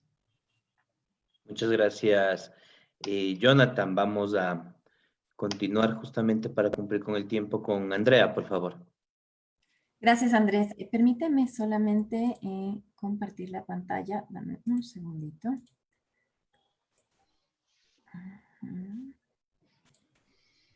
Si me confirman, please, si ya se está mirando la pantalla, la presentación. Sí, la vemos. Chévere. Bueno, muchas gracias. Y en primer lugar, quiero agradecer al Instituto de Investigaciones Económicas, a la Facultad de Economía, la PUCE, por supuesto, por la invitación a este webinar. Reitero que para mí es un honor estar acompañada en este panel, ¿no es cierto? Tanto por Byron como por Jonathan, como por Andrés, que son colegas. Y bueno, yo quiero también comentarles que cuando a mí me hablaron de la temática que íbamos a discutir en este momento, siempre me pareció un verdadero desafío, puesto que no solamente es un tema delicado, ¿no es cierto?, hablar del empleo en nuestro país y más aún en este momento de pandemia, sino que requiere un esfuerzo no solamente a nivel académico, sino también desde una perspectiva de una realidad humana que despierta varias susceptibilidades en muchas personas. En ese sentido, mi objetivo, más allá de tratar de encontrar respuestas respecto de lo que podemos hacer, como les había dicho en un inicio, es tratar de que a través de la intervención que voy a tener se generen muchas más incógnitas y reflexiones. Y es por eso que yo quiero partir desde un punto de vista un tanto más filosófico respecto de cómo nosotros deberíamos plantearnos esta crisis, puesto que de acuerdo a varias instituciones, y como lo decía justamente Andrés, incluso lo dice el FMI, ¿no es cierto? Esta pandemia que ha sido ocasionada por el virus SARS-CoV-2, que causa la enfermedad que se conoce como COVID-19, provocará la peor caída económica desde la Gran Depresión de los años 30. En ese sentido, cuando se piensa en una crisis, Albert Einstein decía que la crisis es necesaria para que la humanidad avance y que solo en los momentos de crisis surgen las grandes mentes. Y seguramente a todos ustedes en el momento de mirar esta reflexión, ¿no es cierto?, nos vienen a la cabeza todas las imágenes que hemos visto durante este tiempo y el bombardeo de información negativa que recibimos día a día desde que se inició la pandemia. Sin embargo, es importante pensar que este tipo de perspectiva es un poco más occidental respecto de cómo nosotros nos dejamos llevar del lado negativo. O sea, si queremos ver cosas negativas, efectivamente mirar las noticias es una buena fuente de información. Pero, ¿no es cierto? Esto puede verse también desde otro punto de vista, desde una perspectiva en la que nosotros podemos ver la situación presente desde dos opciones. Una realidad como algo trágico, sin que se diga que esto no ha sido totalmente doloroso, pero desde un punto de vista como que fuera una realidad invencible, o como una situación en la que nosotros podemos pensar desde otro lugar y podemos irnos más allá de nuestra tranquilidad y salirnos y pensar fuera de la caja. Cierto esto porque está comprobado que cuando existen pensamientos positivos o estímulos positivos, varias ramas de la psicología y también de la economía del comportamiento indican que son estos pensamientos los que permiten una sostenibilidad en términos de resultados en el largo plazo y al mismo tiempo generan los mejores ambientes para la generación de conocimiento, de innovación y de creatividad. Y es por este motivo que yo quiero pensar, ¿no es cierto? Que no es que significa que nosotros vamos a ignorar las dificultades, sino que debemos hacer un alto en términos de los juicios de valores que les damos a las situaciones, tratando de verlo desde un punto de vista más objetivo y con el propósito de encontrar soluciones. Y yo ahí traigo a colación, ¿no es cierto?, esta técnica de origen japonés que se llama el kintsugi, cuyo fin es la recuperación y el uso de las piezas rotas de cerámica a través del uso de barniz mezclado con polvo de oro, con el fin de mostrar las rupturas y las reparaciones, indicando que estas rupturas y reparaciones son parte de los objetos y al mismo tiempo nos muestran su transformación e historia. Y yo empiezo con esto porque yo creo que en la actualidad esa es la forma en la que nosotros deberíamos asumir la crisis, hacia la restauración de los objetos y hacia la transformación en cosas nuevas. ¿Cómo aplicamos esto a la economía? Bueno, si nosotros vemos, ¿no es cierto? Para varios de ustedes seguramente este es un gráfico clásico que nos muestra el flujo, ¿no es cierto?, de la economía, el flujo circular de la economía. Y más allá de su representación, porque hay un montón de formas de representarlo, mi objetivo ha sido resaltar que todos los agentes de la economía, los individuos, las familias y el Estado, ¿no es cierto? O el planificador social, como a mí me gusta llamarlo, están interconectados. Y eso significa que no es posible el desarrollo del uno si no existe el desarrollo de otro. Y más aún en medio de una situación tan compleja y de un escenario de incertidumbre como el que estamos viviendo en la actualidad. Nos encontramos en este momento en un trade-off entre salud y economía, y en este caso de lo que estamos hablando, empleo. Lo cual, ¿no es cierto?, ya nos pone de por sí una incógnita súper complicada en términos de que cuando el instinto del ser humano es la supervivencia, nosotros estamos buscando qué puede ser más, ¿no es cierto?, salud o economía, y ambas son elementos básicos para la vida, por lo tanto es algo complicado de solucionar. ¿Cuál es la respuesta entonces? Bueno, me atrevería yo a decir que no existen respuestas correctas o incorrectas, sino que más bien existen caminos, más bien existen estrategias. Y para ello, lo que trataría de pensar, ¿no es cierto?, es en una técnica de supervivencia que se llama el Stop Way, ¿ya? Y se llama Stop Way porque nos habla acerca del stay calm, es decir, estemos en calma, think, pensemos, observe, observemos y planifiquemos. ¿Y cuál es el punto que quiero yo recalcar en este sentido? Es de la importancia de que tengamos un plan, ¿sí? Porque el plan es aquello que nos va a permitir trabajar en base a diferentes escenarios. Y eso es lo que hacemos los economistas, eso es lo que hacemos todas las personas que estamos tomando decisiones a nivel de política pública. Tenemos que pensar en un plan que sea a nivel de corto plazo, a nivel de mediano plazo, a nivel de largo plazo, ¿no es cierto? Procurando garantizar en este caso y pensando en el empleo, en la seguridad ocupacional, ya que las personas necesitan cierto grado de certeza respecto de su seguridad y su salud cuando están ejerciendo actividades económicas. Y además, la posibilidad de que existan alternativas laborales que sean ajustables o que se ajusten a las circunstancias actuales. Se requiere entonces el establecimiento de nuevos paradigmas que nos permitan transformar el pacto social, que nos permitan reconstruir lo que es el contrato social hacia la búsqueda del bienestar colectivo. ¿Cómo haremos algo de esto, no es cierto? ¿Cómo lo hacemos? Bueno, no existen recetas mágicas. Yo creo que es preciso escuchar y recoger las mejores ideas que se han dado en este tiempo, porque las mentes más brillantes, ¿no es cierto?, han estado trabajando en la idea de cómo buscar soluciones.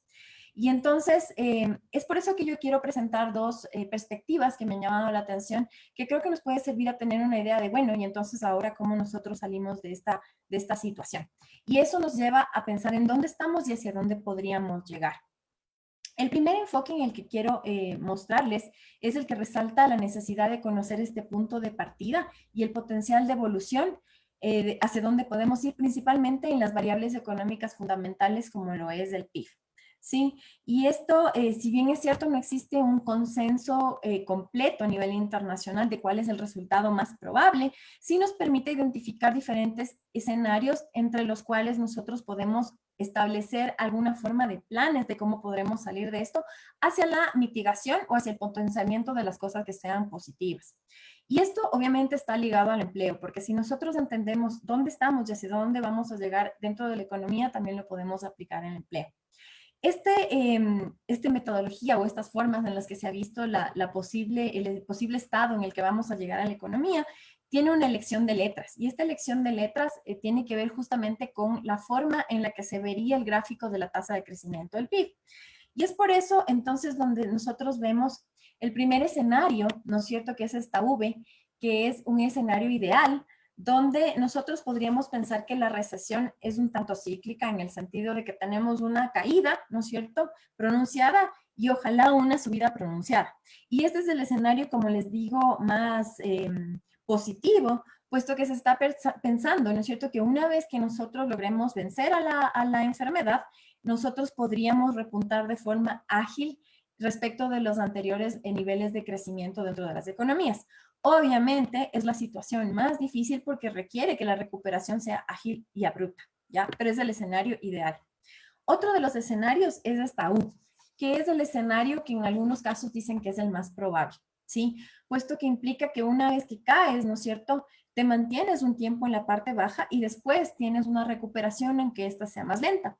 Y esto responde a que varias economías han tenido ya muchas pérdidas y muchos sectores de ellos es improbable que se recuperen respecto de lo que ya perdieron.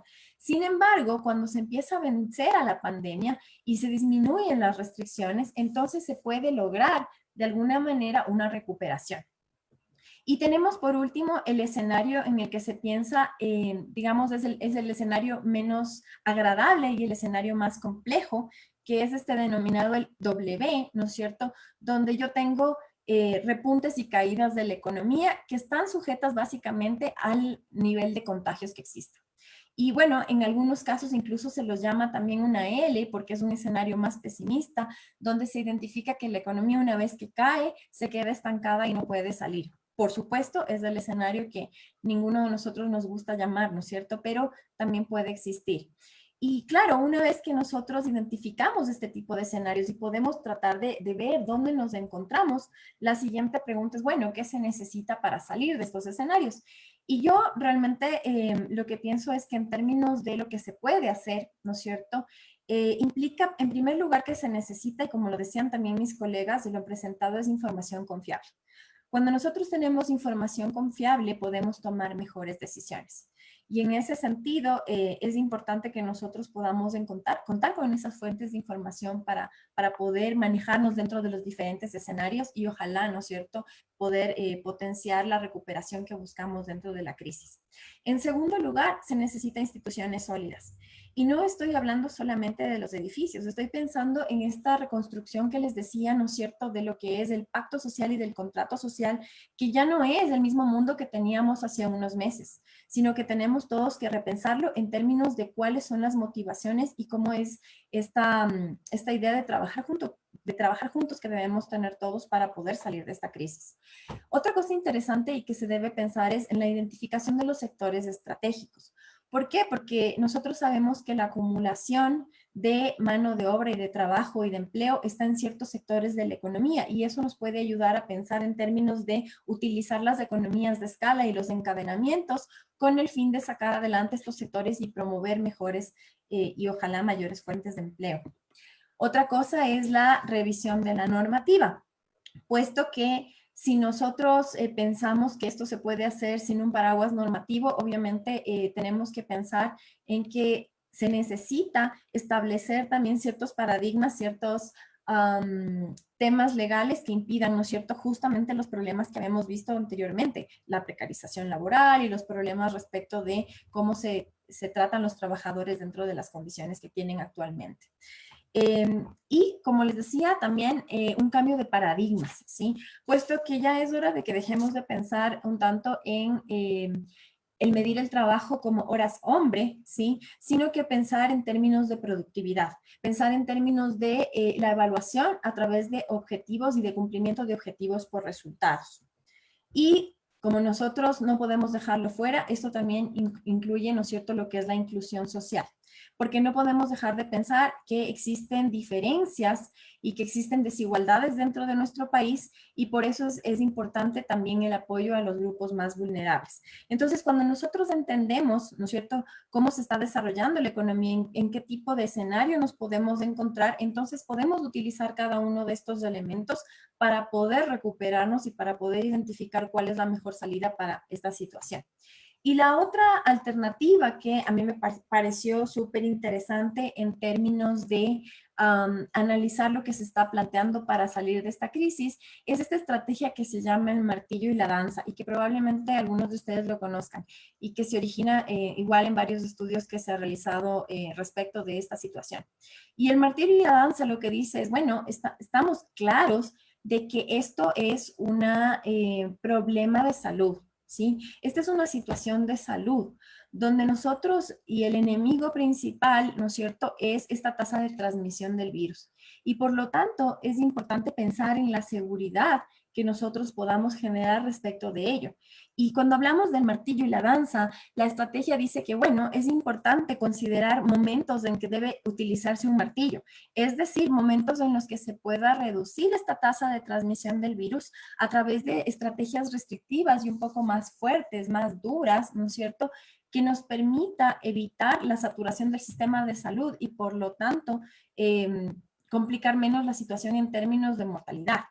Pero una vez que ya empieza a bajar la tasa de transmisión, es importante también entrar en esta especie de danza, ¿ya? Donde nosotros tenemos medidas más flexibles, ¿sí? Donde hay menos distanciamiento, pero menos que en la parte restrictiva, donde lo que tenemos es aislamiento, y lo que nos permite es la reactivación económica. Entonces, en esta estrategia de martillo y danza es como nosotros podemos llegar hacia mejores resoluciones dentro de la crisis. Y bueno, también una reflexión importante es que la toma de decisiones que nosotros hagamos en este momento en medio de un ambiente de incertidumbre no está exenta de equivocaciones. Y es importante que todos lo tomemos en cuenta. El error es probable. Y seguramente habrá muchos errores en la toma de decisiones respecto de estos temas, pero es mejor estar listos. Y es por eso que se debe tener, como les había dicho, una planificación corto, mediano y largo plazo respecto de lo que se puede hacer para salir de esta crisis. Y en ese sentido también es preciso asumir, ¿no es cierto?, que existe una corresponsabilidad sobre las acciones y las decisiones, donde los individuos, donde las empresas, donde el Estado estén metidos dentro de este gran consenso social de cómo nosotros vamos a salir de esta situación, ya que no es un problema solamente de algunos, sino es un problema de todos. Respecto de estos temas, algunas reflexiones y probablemente yo sea el punto positivo, ¿no es cierto?, de este tema, ¿ya? Yo creo que es preciso observar la crisis económica y también la crisis de empleo, no solamente desde una perspectiva limitante, sino como una oportunidad para plantearnos nuevas alternativas, nuevas modalidades, ajustes a esta realidad nueva que tenemos.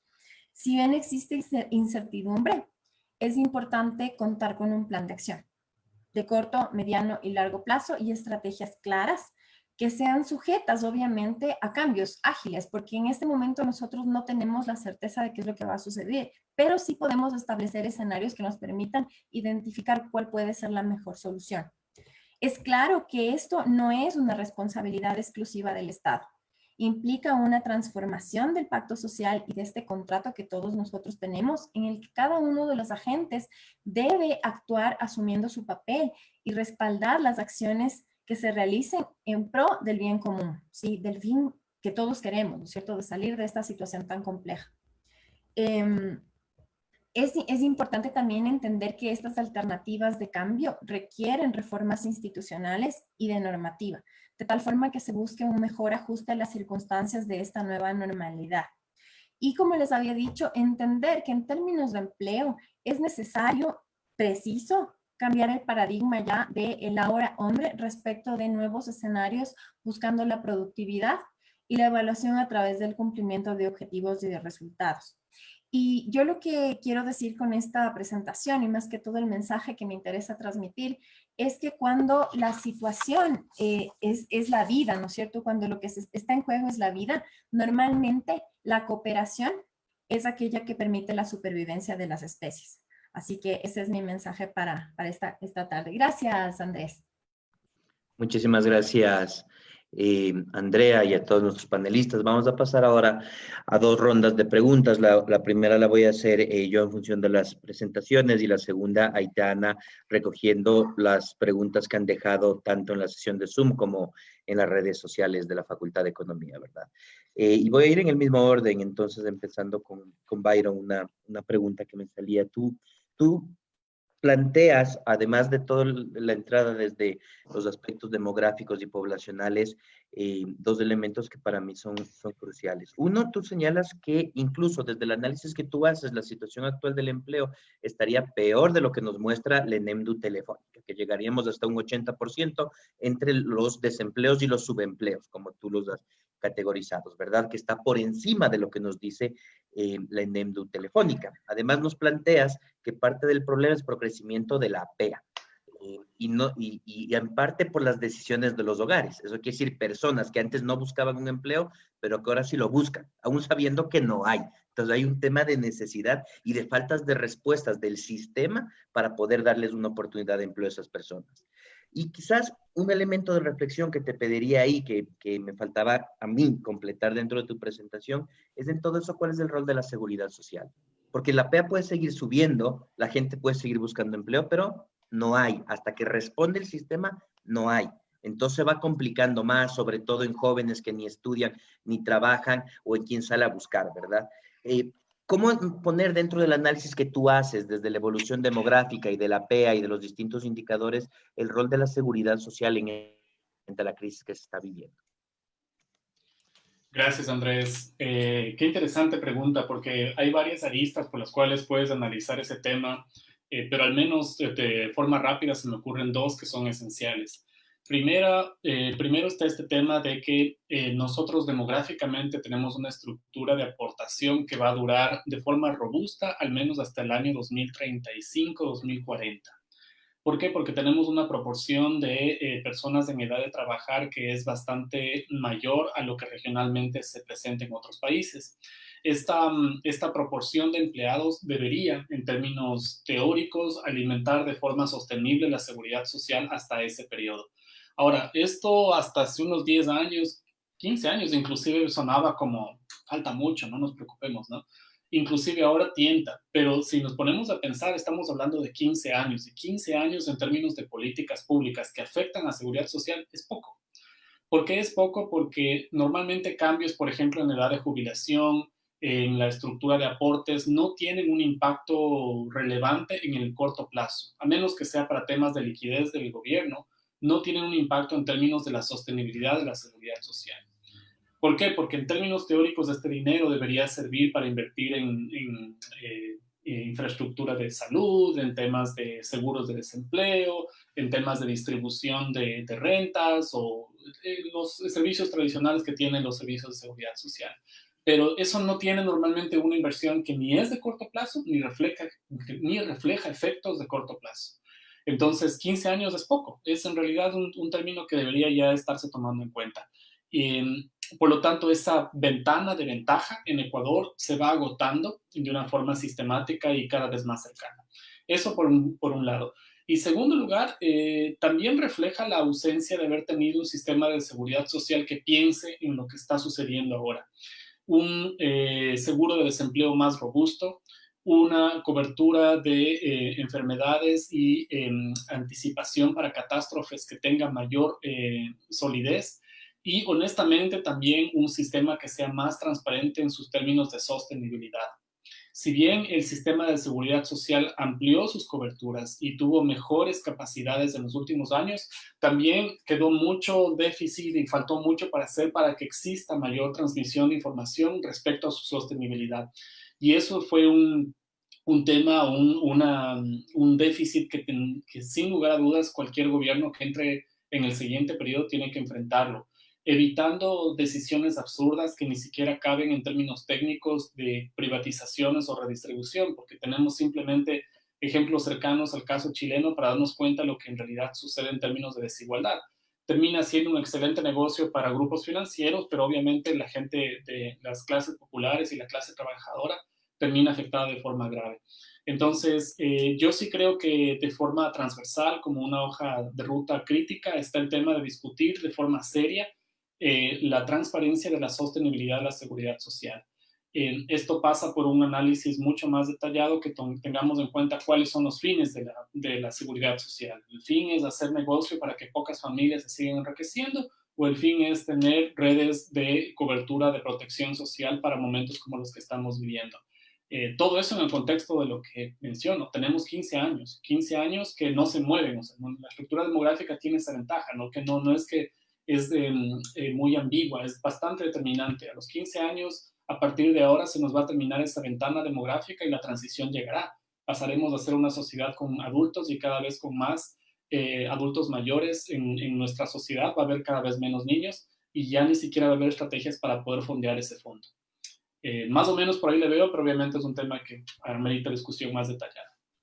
Muchas gracias, Byron. Jonathan, tú nos planteas varios elementos de cómo la crisis económica que se ha venido generando también tiene unos elementos de redistribución de beneficios y de costos, en donde se ponen las cargas, ¿verdad?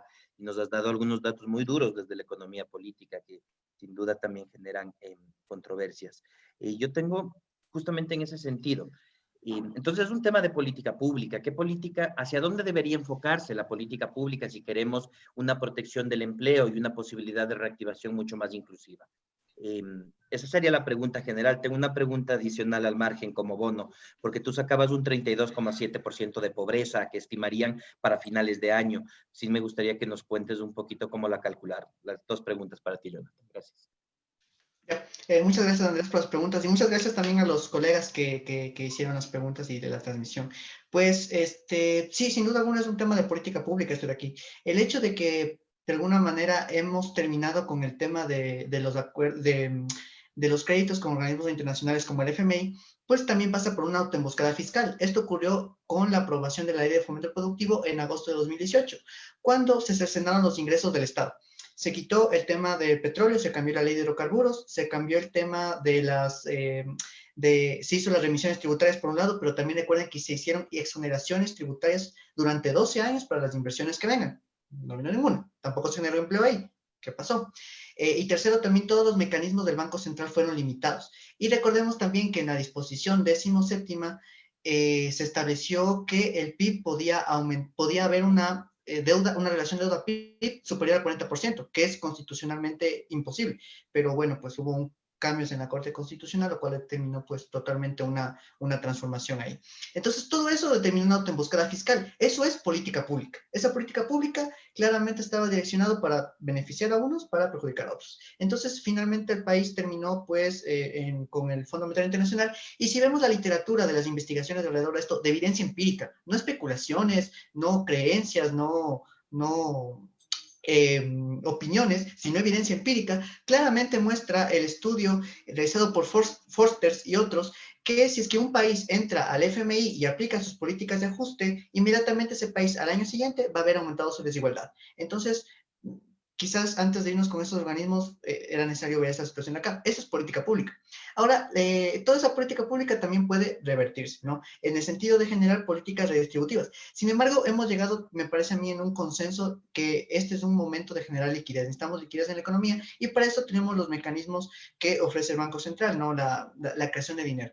Tenemos otros como, por ejemplo, traer nuevamente, que también eso se fue, ¿no? El dinero electrónico como un medio de intercambio, lo cual es fundamental en este momento en el que el contacto es lo que produce la reproducción del virus. Me parece que eso es política pública. Política pública es que exista una posibilidad se le pide a las personas que no salgan, sin embargo, en el país el 35% de categoría de ocupación es de los trabajadores autónomos, personas que tienen ingresos por debajo, el más bajo que incluso los salarios privados, más bajo que la canasta básica, no llegan ni a la mitad de la canasta básica. Entonces, ¿cómo se le pide a las personas que finalmente se queden si es que no había una suerte de compensación, un incentivo? No, la economía se mueve por incentivos y desincentivos. Entonces, eso es política pública también. Entonces, para generar en este momento empleo, necesitamos sin duda alguna generar en este momento liquidez, porque la economía se mueve en conjunto. Si es que despiden personas del sector público, del sector privado, eso deriva en que ya no hay consumos, ¿no? Como ya no hay consumo, como no hay demanda efectiva, como se conoce más técnicamente, pues la empresa ya no vende 5 esferos, ya vende solamente 4. Entonces yo ya no necesito como empresario contratar a 3 personas, sino solamente 2. Y le despido intempestivamente, como ocurrió en estos últimos meses. Y finalmente esa persona, esa disminución en las ventas también afecta al sector empresarial. Entonces aquí estamos hablando de una situación compleja. Entonces para mí los mecanismos inmediatos son de política pública, ¿no? Que se pueden hacer, que son posibles, es recuperar mecanismos del Banco Central, generar liquidez en la economía. El otro es que hay que hacer la CEPAL habla de un consenso social, de un nuevo contrato social a partir de los impuestos. Recordemos que en la carta de intención del FMI se decía que los impuestos iban a privilegiarse los indirectos a los directos, es decir, el IVA los regresivos a los progresivos. Entonces, un momento de un impuesto progresivo sería lo más importante. Se está hablando en este momento que la única posibilidad de tener ingresos es que tengamos otro nuevo acuerdo con el FMI, pues deuda tributaria de los sectores empresariales asciende a aproximadamente $1.400 millones, lo cual representa ya casi 3/4 partes de lo que el FMI nos daría, con una carta de intención que lo que hace es ahorcar más de la economía. Entonces, eso nuevamente es política pública finalmente, solamente en un minuto para responder la última pregunta que me hacías. Sí, era el dato de 32,7% de pobreza. ¿Cómo lo calcularon?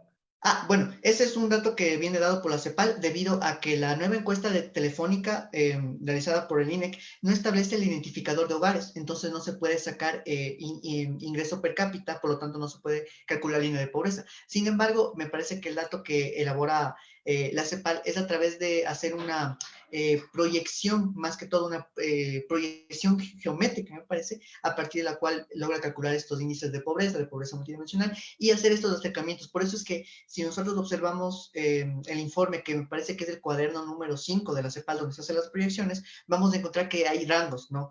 Lo cual se refiere, no sé si ustedes lo conocen, las personas que están escuchando, más del términos técnicos, los límites inferiores y superiores, ¿no? Que en ese vaivén se va jugando. Entonces, a partir de eso es como se crea la pobreza, pero es muy complicado en este momento estimarlo por la última encuesta, y a mí me parece que también los datos, por lo que mencionaba Byron, por lo que también indicaba yo, van a ser muy complicado de asumirlo. Por ejemplo, pongo el caso del trabajo infantil. Cuando nosotros lo quisimos calcular para evaluar qué pasó en este tiempo, como no se hizo en los sectores rurales, pues inmediatamente ese indicador bajaba. Entonces, la explicación sería que la pandemia mejoró la situación. Para nada. Hay un problema de muestreo. Entonces, claramente ahí vemos que los datos nos dicen mucho, pero también callan en gran manera. Pero sin embargo son unos indicadores de lo que se puede medir. Como ves, Andrés, básicamente en lo que yo mostraba con las cifras, las brechas, pues vemos ahí que ha habido grandes ganadores, no a este tiempo, sino durante los últimos 3 años, y claramente observamos que entonces una posibilidad de una reforma fiscal progresiva me parece que es fundamental en lo que se quiere hacer, y sobre todo matizar mecanismos de evasión y ilusión, porque vemos que el uso de paraísos fiscales todavía sigue siendo una opción, y entonces es política pública. Y política pública también es tener estos datos a disposición. Me sumo totalmente a lo que decía Vero. ¿Cómo tomamos decisiones si no tenemos datos para tomar? ¿Cómo tomamos decisiones si no tenemos investigación? ¿Cómo tomamos decisiones si es que las universidades públicas se quedan sin recursos, como ayer fue el fallo de la Corte? Entonces, a partir de eso, pues es muy complicado. Eso, muchas gracias. Gracias, Jonathan, y paso directo a Andrea justo desde ahí, porque Andrea nos hablaba mucho de esta necesidad de un nuevo pacto social post-COVID, que yo estoy plenamente de acuerdo, pero viene de la mano con un pacto fiscal para poder hacer las cosas, y viene con una decisión sobre cuál es el rol del Estado que tiene. Yo en eso lo he dicho en varios foros, sigo mucho más el planteamiento que hace el mismo Stiglitz en decir, no es ni Estado muy grande ni muy pequeño, sino qué sociedad queremos primero. ¿Cuál sería el rol del Estado para poder entender esos pactos? Más aún en un contexto en el que se discuten, dicen, yo le pongo comillas, la necesidad de políticas de austeridad porque hay que darle balance al déficit fiscal. ¿Cuál sería el rol del Estado para ese pacto fiscal en estas condiciones, Andrea? Bueno, verás, la pregunta que tú me haces es compleja en términos de que existen diferentes tipos de posiciones, ¿no es cierto? Y esto no es solamente una respuesta que requiere un análisis técnico, sino también un análisis político. Cuando nosotros pensamos en el Estado, y como te digo, a mí me gusta llamarlo más un planificador social, tenemos que pensar que este no es un ente abstracto, sino que está compuesto por varios entes de tanto técnicos como políticos. Y en ese sentido, cuando nosotros estamos pensando en cómo este paraguas, ¿no es cierto?, este ente grande que nos está tratando de ayudar y de llevarnos al bien común y de bajarnos en términos de desigualdad y demás, está compuesto, eso significa que hay también una lucha de poderes. Y es importante plantearnos, ¿no es cierto?, en ese sentido de que no podemos cerrar los ojos frente a que este Estado está conformado por varios entes también políticos y poderes y grupos económicos fuertes y grupos vulnerables, ¿no es cierto?, que están siempre en una eterna negociación. ¿Qué es lo que debería hacer este Estado? Debería tratar de balancear las cosas, ¿ya? Digamos, en el mundo ideal, este Estado, como tú bien lo dices, no debería ser ni muy restrictivo, por un lado, o sea, no meterse en absolutamente todas las actividades de los agentes económicos, porque en muchos casos eso causa distorsiones, ni tampoco ser completamente liberal, ¿no es cierto?, y pensar en esta mano invisible que deja que el mercado se mueva, digamos, a través de sus propias fuerzas, de tal manera que la oferta y la demanda se igualen, porque nosotros sabemos que si bien es cierto cierto? Eso puede ser en términos técnicos paretiano, ¿no es cierto? Puede ser eficiente, no necesariamente es adecuado en términos distributivos y en términos de bienestar. Entonces, si a mí me preguntas cuál sería la posición que debería tener un Estado, ¿no es cierto?, para construir un adecuado pacto social, es justamente, en primer lugar, un Estado que identifique cuáles son los sectores más vulnerables que existen en la economía, ¿no es cierto?, porque se sabe que a estos sectores se les debe dar un poco más de soporte respecto de otros grupos que no necesitan tanto apoyo, pero que son los que podrían probablemente, ¿no es cierto?, financiar este soporte para aquellos que no tienen tanto ingreso y de esa manera reducir las brechas de desigualdad. Debería ser un Estado, ¿no es cierto?, que promocione las libertades privadas en términos de dar las condiciones, la estabilidad jurídica, ¿no es cierto?, para que existan incentivos para las firmas, que es el sector privado, ¿no es cierto?, para los bancos, para todo el sector que mueve bastantes capitales dentro de la economía, de tal manera que sientan esta seguridad, ¿no es cierto?, de poner sus capitales y su inversión dentro de una rueda que realmente funcione, ¿ya? Entonces, como te digo, debería estar preocupado por la parte del bienestar social, del bien común, de atender a los más vulnerables, pero al mismo tiempo también dar las libertades necesarias y la seguridad jurídica para que el resto de agentes que sí tienen más recursos lo muevan. Y también debería ser un Estado en el que se pueda confiar, porque una de las relaciones más importantes que existe para la construcción del pacto social y de la cohesión social es la confianza. Si no tenemos esta confianza que se lleva a través de la construcción de una institucionalidad, y como les decía, no hablando solamente de edificios, sino de normas sociales, entonces cualquiera de las posiciones que adopte el Estado no puede construir un buen pacto social. Entonces tiene que ser un Estado que maneje estos pilares, ¿no es cierto?, de confianza, de reciprocidad, de libertades, de seguridad jurídica, entre otros. O sea, es un cúmulo de todos, entendiendo que no es, como te decía, un ente inocuo y abstracto, sino que se mueve dentro de un montón de relaciones de poder que es importante que se puedan manejar y que se puedan establecer de una manera adecuada para el bienestar de todos. Muchas gracias, Andrea. Para la última ronda de preguntas le doy la palabra entonces a Aitana, que ha estado revisando las preguntas en los foros. Adelante, Aitana, por favor. Muchas gracias, Andrés. De hecho, han habido un sinnúmero de preguntas, pero traté de escoger las más relevantes en conformidad con los distintos discursos que aquí se han mantenido. Entonces, en primer lugar, para Byron Villasís, ¿considera usted que una posible alternativa de recuperación en temas de desempleo podría darse mediante la aplicación de política regional? Y considerando que el desempleo tiende a concentrarse en ciertas áreas específicas del país, y de ser así, ¿cómo cree que debería darse la coordinación entre los diferentes niveles de gobierno? Gracias, Aitana. Te escuché mejor la segunda, luego te molesto con la primera que no te escuché bien. Pero para responder primero la segunda pregunta, yo creo que es esencial, y esto es justamente, estoy escribiendo un texto que pronto voy a compartirles y inclusive aprovecho para pedirles ayuda cuando les escriba para recibir su retroalimentación. Considero que hay al menos 3 instituciones que son esenciales reconstruir, porque desde mi punto de vista han sido destruidas en los últimos años. Primero, una institucionalidad referida a los sistemas de información y de planificación. Considero que los sistemas de información, quieran llevar el vehículo del Estado o de la sociedad hacia la izquierda o hacia la derecha, necesitas un panel de control.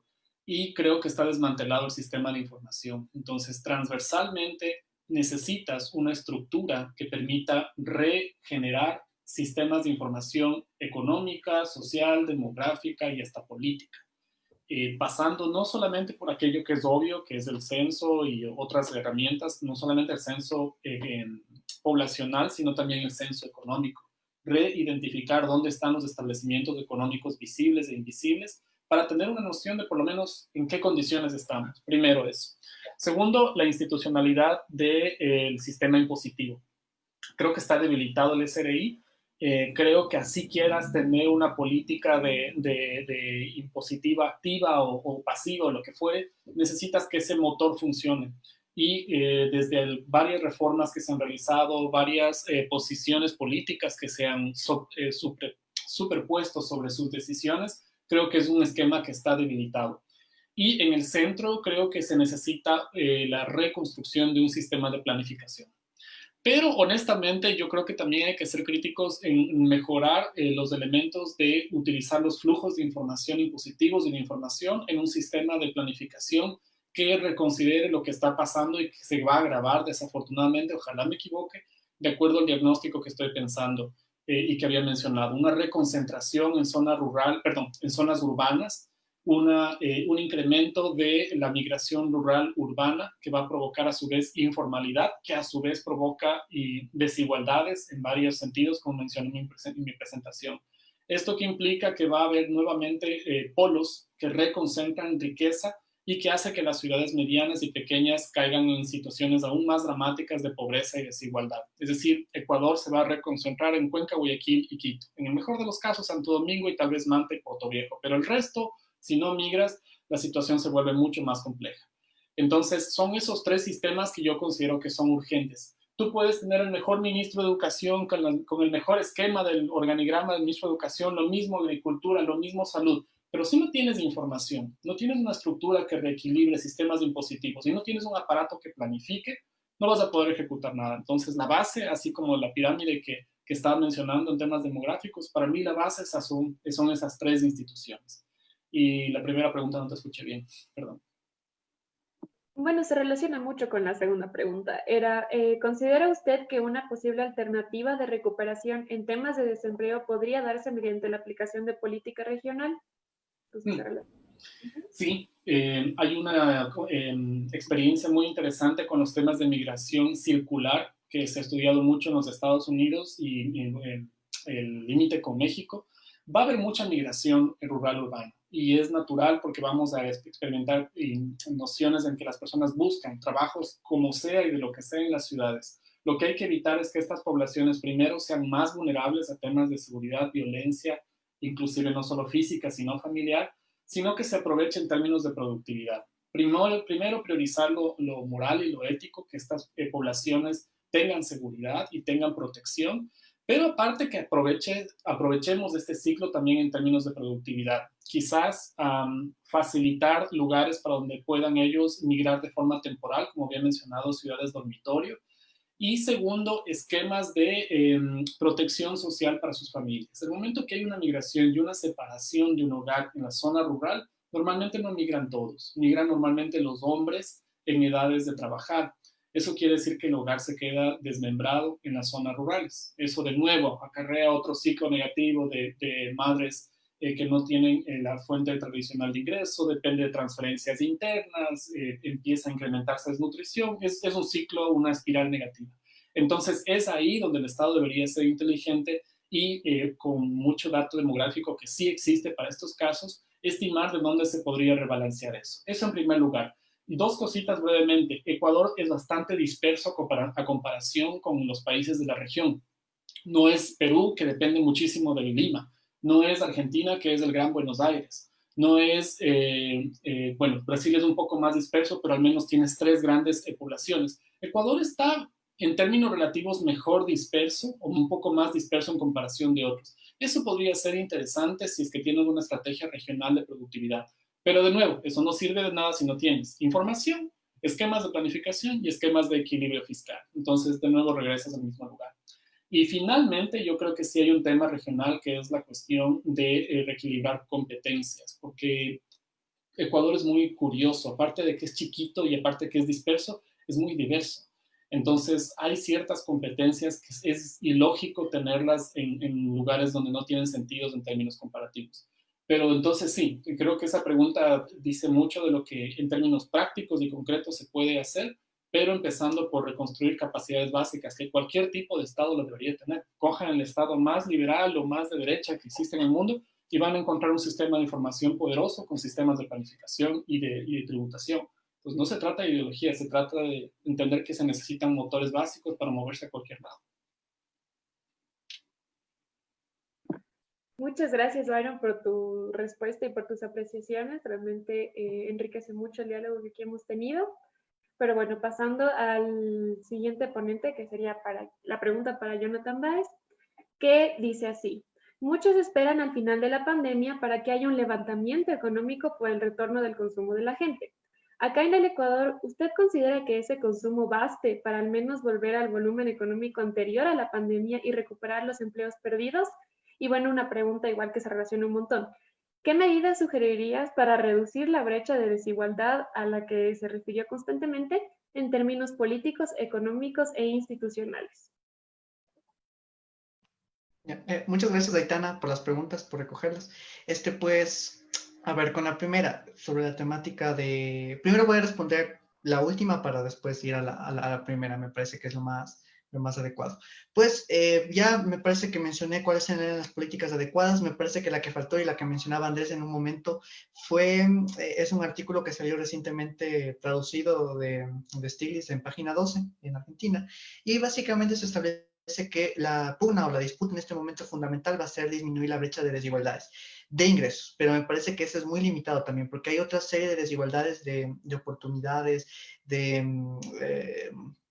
devenidas en otros espacios, en otras instancias. Entonces, por ejemplo, ahí me parece que es muy interesante comprender y analizar. Necesitamos estudios e investigación para comprender los mecanismos de desigualdades. Tilly, por ejemplo, es un autor que tiene un libro y un análisis explícito sobre cómo se configuran las desigualdades. Juan Pablo Pérez Sáenz también es otro autor que es muy interesante para ver desigualdades, cómo ocurren en cambio en América Latina. Él atribuye a dos, a la explotación y al acaparamiento de oportunidades. La explotación, este mecanismo ciertamente que analiza pues Marx para comprender cómo hay se extrae pues valor de las personas, y el acaparamiento de oportunidades en cambio se entiende como una persona que a partir de ciertas asimetrías sociales logra acaparar una oportunidad. Yo pongo el ejemplo de las becas, por ejemplo. ¿Qué pasa con una persona que estudia y que trabaja, ¿no? Esta persona que estudia y que trabaja, pues no va a poder hacer pasantías en un instituto de investigaciones, y finalmente una persona que sí solamente estudia, pues puede hacerlos. Al final, esta persona pues va a tener las recomendaciones, ahí se configura otro espacio de desigualdad que se denomina capital social, términos burdesianos, y claramente estamos viendo cómo pues esta persona accede a una oportunidad, a una beca, recomendación, etcétera, mientras la persona que estudia y trabajó, pues se ve ahí limitada en su posibilidad. Entonces, todas estas desigualdades existen y sobrepasan la coyuntura de la pandemia, y hay que tener mucho análisis e investigación para ver cómo abordarlas, cómo tratar de combatirlas, cómo tratar de cerrarlas. Entonces, una de ellas fundamentalmente va a ser abrir estas oportunidades, va a ser abrirlas, va a ser tener recursos para eso. Y eso implica, por ejemplo, medidas en este momento para mí, si me preguntan, se necesitaría recuperar la renta petrolera, por un lado, porque el Ecuador es un país petrolero. No sabemos cuánto es en este momento la renta petrolera, y si nosotros hacemos un balance de cuánto era el nivel de exportaciones y a cuánto ascendían las nacionales, vemos que entre 2000, 2004, 2006 ascendían apenas al 35%. Después, en 2006, con la ley 42, se llegó a un punto me parece que a un puntal del 40-50%, y después se pasó al 75%. Esto por el cambio en la ley de hidrocarburos, donde se establecía que el país se va a quedar con por lo menos el 50% del excedente del precio petrolero, del precio del barril de petróleo, perdón. Eso cambió en la ley de fuente productivo, y solamente está ahí una situación ambigua, que la ambigüedad es el sinónimo de opacidad. Entonces ahí no se sabe en este momento cuál estamos recibiendo. Lo que sí tenemos el dato, y es un artículo que está publicado, es que el Ecuador en este momento las exportaciones totales solamente ascienden al 68-61%, cuando estaban en un 75%. Entonces nos preguntamos qué está pasando con los contratos petroleros. Estos recursos son importantísimos para el país. Por otro lado, tiene que ver con el tema tributario que ya mencionaba, y algo que me olvidé de mencionar muy importante es, hay que ir una pugna y una disputa por proteger el empleo, por generar legislación laboral que permita cuidar el empleo y que permita un poco enfrentar y disolver la simetría que existe y la disputa entre empleadores y empleados, ¿no? Porque si nosotros vemos en este momento hay una situación sumamente compleja. Yo solo pongo el ejemplo. Recuerden que se estaba diciendo que las personas deben salir ya para reactivar la economía, supuestamente, y el Ministerio del Trabajo establecía una norma que afortunadamente no pasó, pero que estuvo ahí la búsqueda de implementarla, de que el COVID no era una enfermedad laboral. Entonces, ante esta situación me parece que es importantísimo estar aquí. Siempre el sector empresarial suele aludir al índice de competitividad global elaborado por el Foro Económico Mundial, diciendo que el Ecuador no es competitivo. Lo que no nos dicen es que esa es una encuesta realizada solamente a 100 ejecutivos de las más grandes firmas del país, que necesariamente no van a opinar lo que opina un microempresario, y que básicamente básicamente le preguntan, ¿es fácil despedir a su personal? Entonces el empresario dice, no, la legislación es demasiado rigurosa.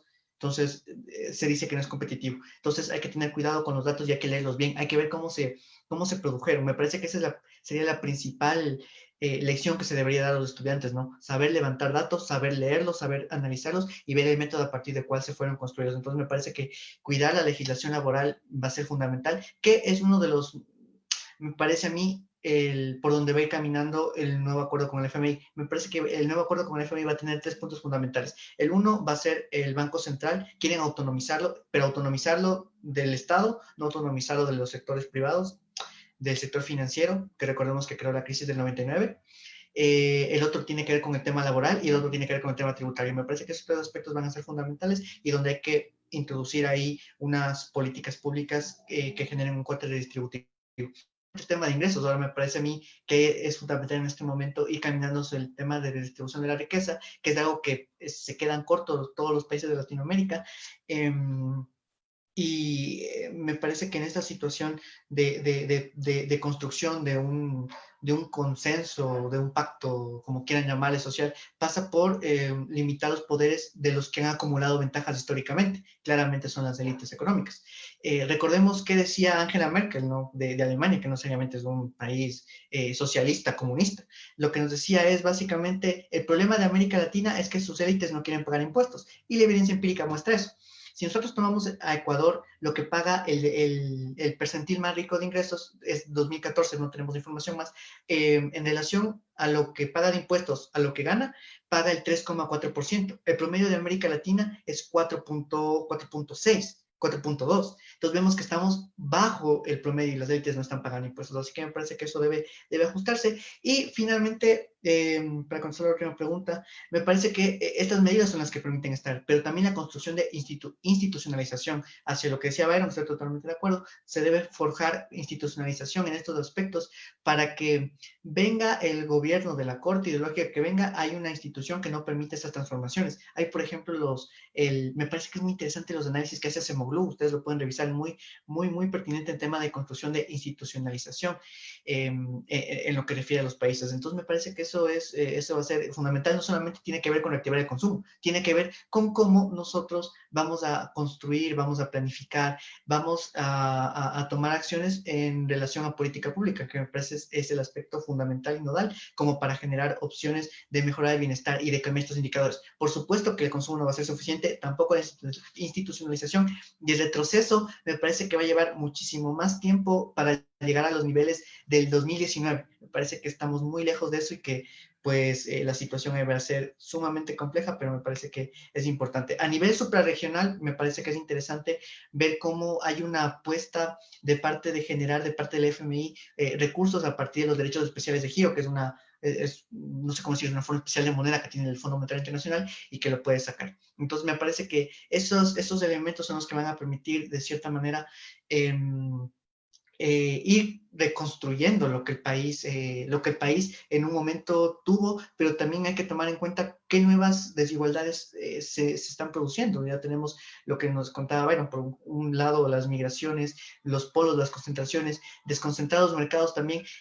Por ejemplo, en los emprendimientos, algo fundamental es desconcentrar mercados, ¿no? La construcción ahí es fundamental. Y ya para cerrar, la última frasecita es que Bourdieu entiende el neoliberalismo como toda la destrucción de todas las estructuras colectivas capaces de limitar las fuerzas de mercado. Entonces me parece que ahí va a ser fundamental que la política pública atienda a limitar, a controlar. Claro, se necesita mercado, claro que se necesita mercado, pero un mercado controlado, un mercado desconcentrado, un mercado que no tiene monopolio y hay que reactivar instituciones. Yo me pregunto qué pasa con la Superintendencia de Control de Poder del Mercado, qué pasa con la Superintendencia de Bancos, qué ocurre con esos lugares. Entonces, ahí vamos a ver. Y para mí, el punto crucial va a ser que nunca más hay una captura corporativa empresarial del Estado, porque eso es lo que finalmente termina sesgando las políticas públicas hacia un sector corporativo y dejando a un lado las grandes mayorías. Entonces, ese punto es fundamental.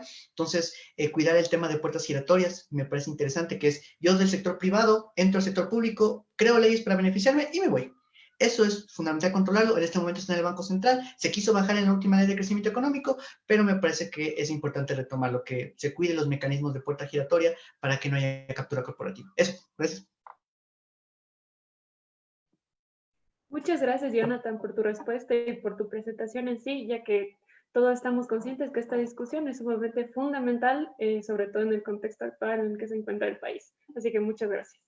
Bueno, y finalmente tenemos la pregunta para Andrea, y que dice así. Se abundó en detalle sobre las fenomenologías sociales y económicas que se dan en el país, pero ¿cómo impulsar la implementación de políticas públicas acordes a las realidades descritas entre las instancias de gobierno nacional y los sectores que acaparan el poder económico y político? ¿Cómo construir una racionalidad coherente con los problemas identificados? Y ya en lo práctico, ¿quién debería impulsar la construcción de esa racionalidad? A ver, si me preguntas desde el punto de vista de la racionalidad, estamos hablando desde un punto de vista en el que nosotros vemos las cosas prácticamente desde una forma un tanto teórica, ¿no es cierto? Porque cuando hablamos desde la racionalidad estamos pensando que las personas y los individuos son entes que toman decisiones respecto únicamente de un supuesto de maximización de utilidad o maximización del beneficio en el caso de las firmas. Y cuando nosotros pensamos en términos reales, ¿no es cierto? La aplicación de la política pública no necesariamente responde a un modelo enteramente ortodoxo y tampoco responde necesariamente a una aplicación desde el punto de vista teórico donde todas las cosas funcionan como se supone que funcionan, digamos, dentro de lo que son los modelos y la economía. Cuando nosotros pensamos en la implementación de política pública, es necesario analizar, ¿no es cierto?, cuáles son las brechas que existen entre el deber ser, ya que normalmente es la normativa, es la política pública hacia dónde queremos llegar, y el ser. Y en ese sentido, lo importante del establecimiento de una normativa, de una política o lo que sea, es tratar de que esta sea aquella que genere el mayor beneficio para el grupo objetivo en el que nos estemos fijando. ¿Ya? Porque si es que hablamos de política pública en general, es un ámbito enorme, ¿no es cierto? Y por eso es que nosotros tenemos que estar conscientes de que los tomadores de decisiones no necesariamente siempre toman las opciones que benefician a todos, ¿ya? Se intenta, se trata de hacer eso, ¿no es cierto? Ese es el fin al que estamos tratando de llegar, pero no necesariamente sucede así. Y tampoco podemos pensar en que es tan fácil como coger las piezas de un rompecabezas y decir, bueno, aquí están los entes sociales, acá están las firmas, acá están los individuos, y entonces lo que vamos a hacer es ir armando como un rompecabezas. No es tan sencillo. Implica un montón de investigación, implica un montón de conciencia, implica un montón de negociación y efectivamente también implica necesariamente la existencia de otros agentes y de otras normas y de otra institucionalidad, como decíamos hace un momento, que permita la toma de decisiones de la mejor forma posible. Hablábamos y lo hemos dicho todos, ¿no es cierto? Si no tenemos datos, toda esta racionalidad que estamos queriendo implementar no nos ayuda, porque no podemos tomar las decisiones más adecuadas respecto de hacia dónde queremos llegar. Si no sabemos dónde estamos, no podemos identificar cómo llegar hacia otro sitio, ¿ya? Y entonces eso es algo que no se podría identificar. Del mismo modo, si no tenemos instituciones fuertes, si no tenemos instituciones sólidas, ¿cómo vamos a pensar en coherencia en términos de política pública? ¿Sí? Igual, si es que no tenemos marcos jurídicos lógicos, ¿no es cierto? Y que permitan cierto nivel de flexibilidad, ¿no es cierto?, respecto de las actividades que se realizan, es difícil que nosotros podamos pensar en un Estado cohesionado que nos ayude a establecer el mejor marco institucional. Entonces, pensando en términos de esta racionalidad, yo creo que no es solamente el querer, ¿no es cierto?, armar como las piezas de un rompecabezas de la política pública, sino que es capaz una idea de planificar en base a prioridades, ¿sí?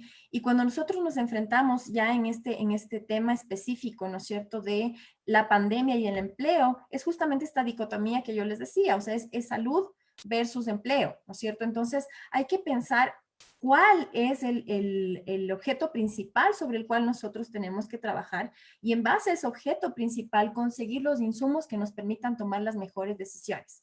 Como te decía, ninguna de las decisiones va a ser totalmente acertada, menos aún si nosotros no contamos con datos, si estamos en un ambiente lleno de incertidumbre, si es que sabemos que partimos desde un lugar en el que no todas las personas tienen las mismas oportunidades y no se encuentran en la misma situación.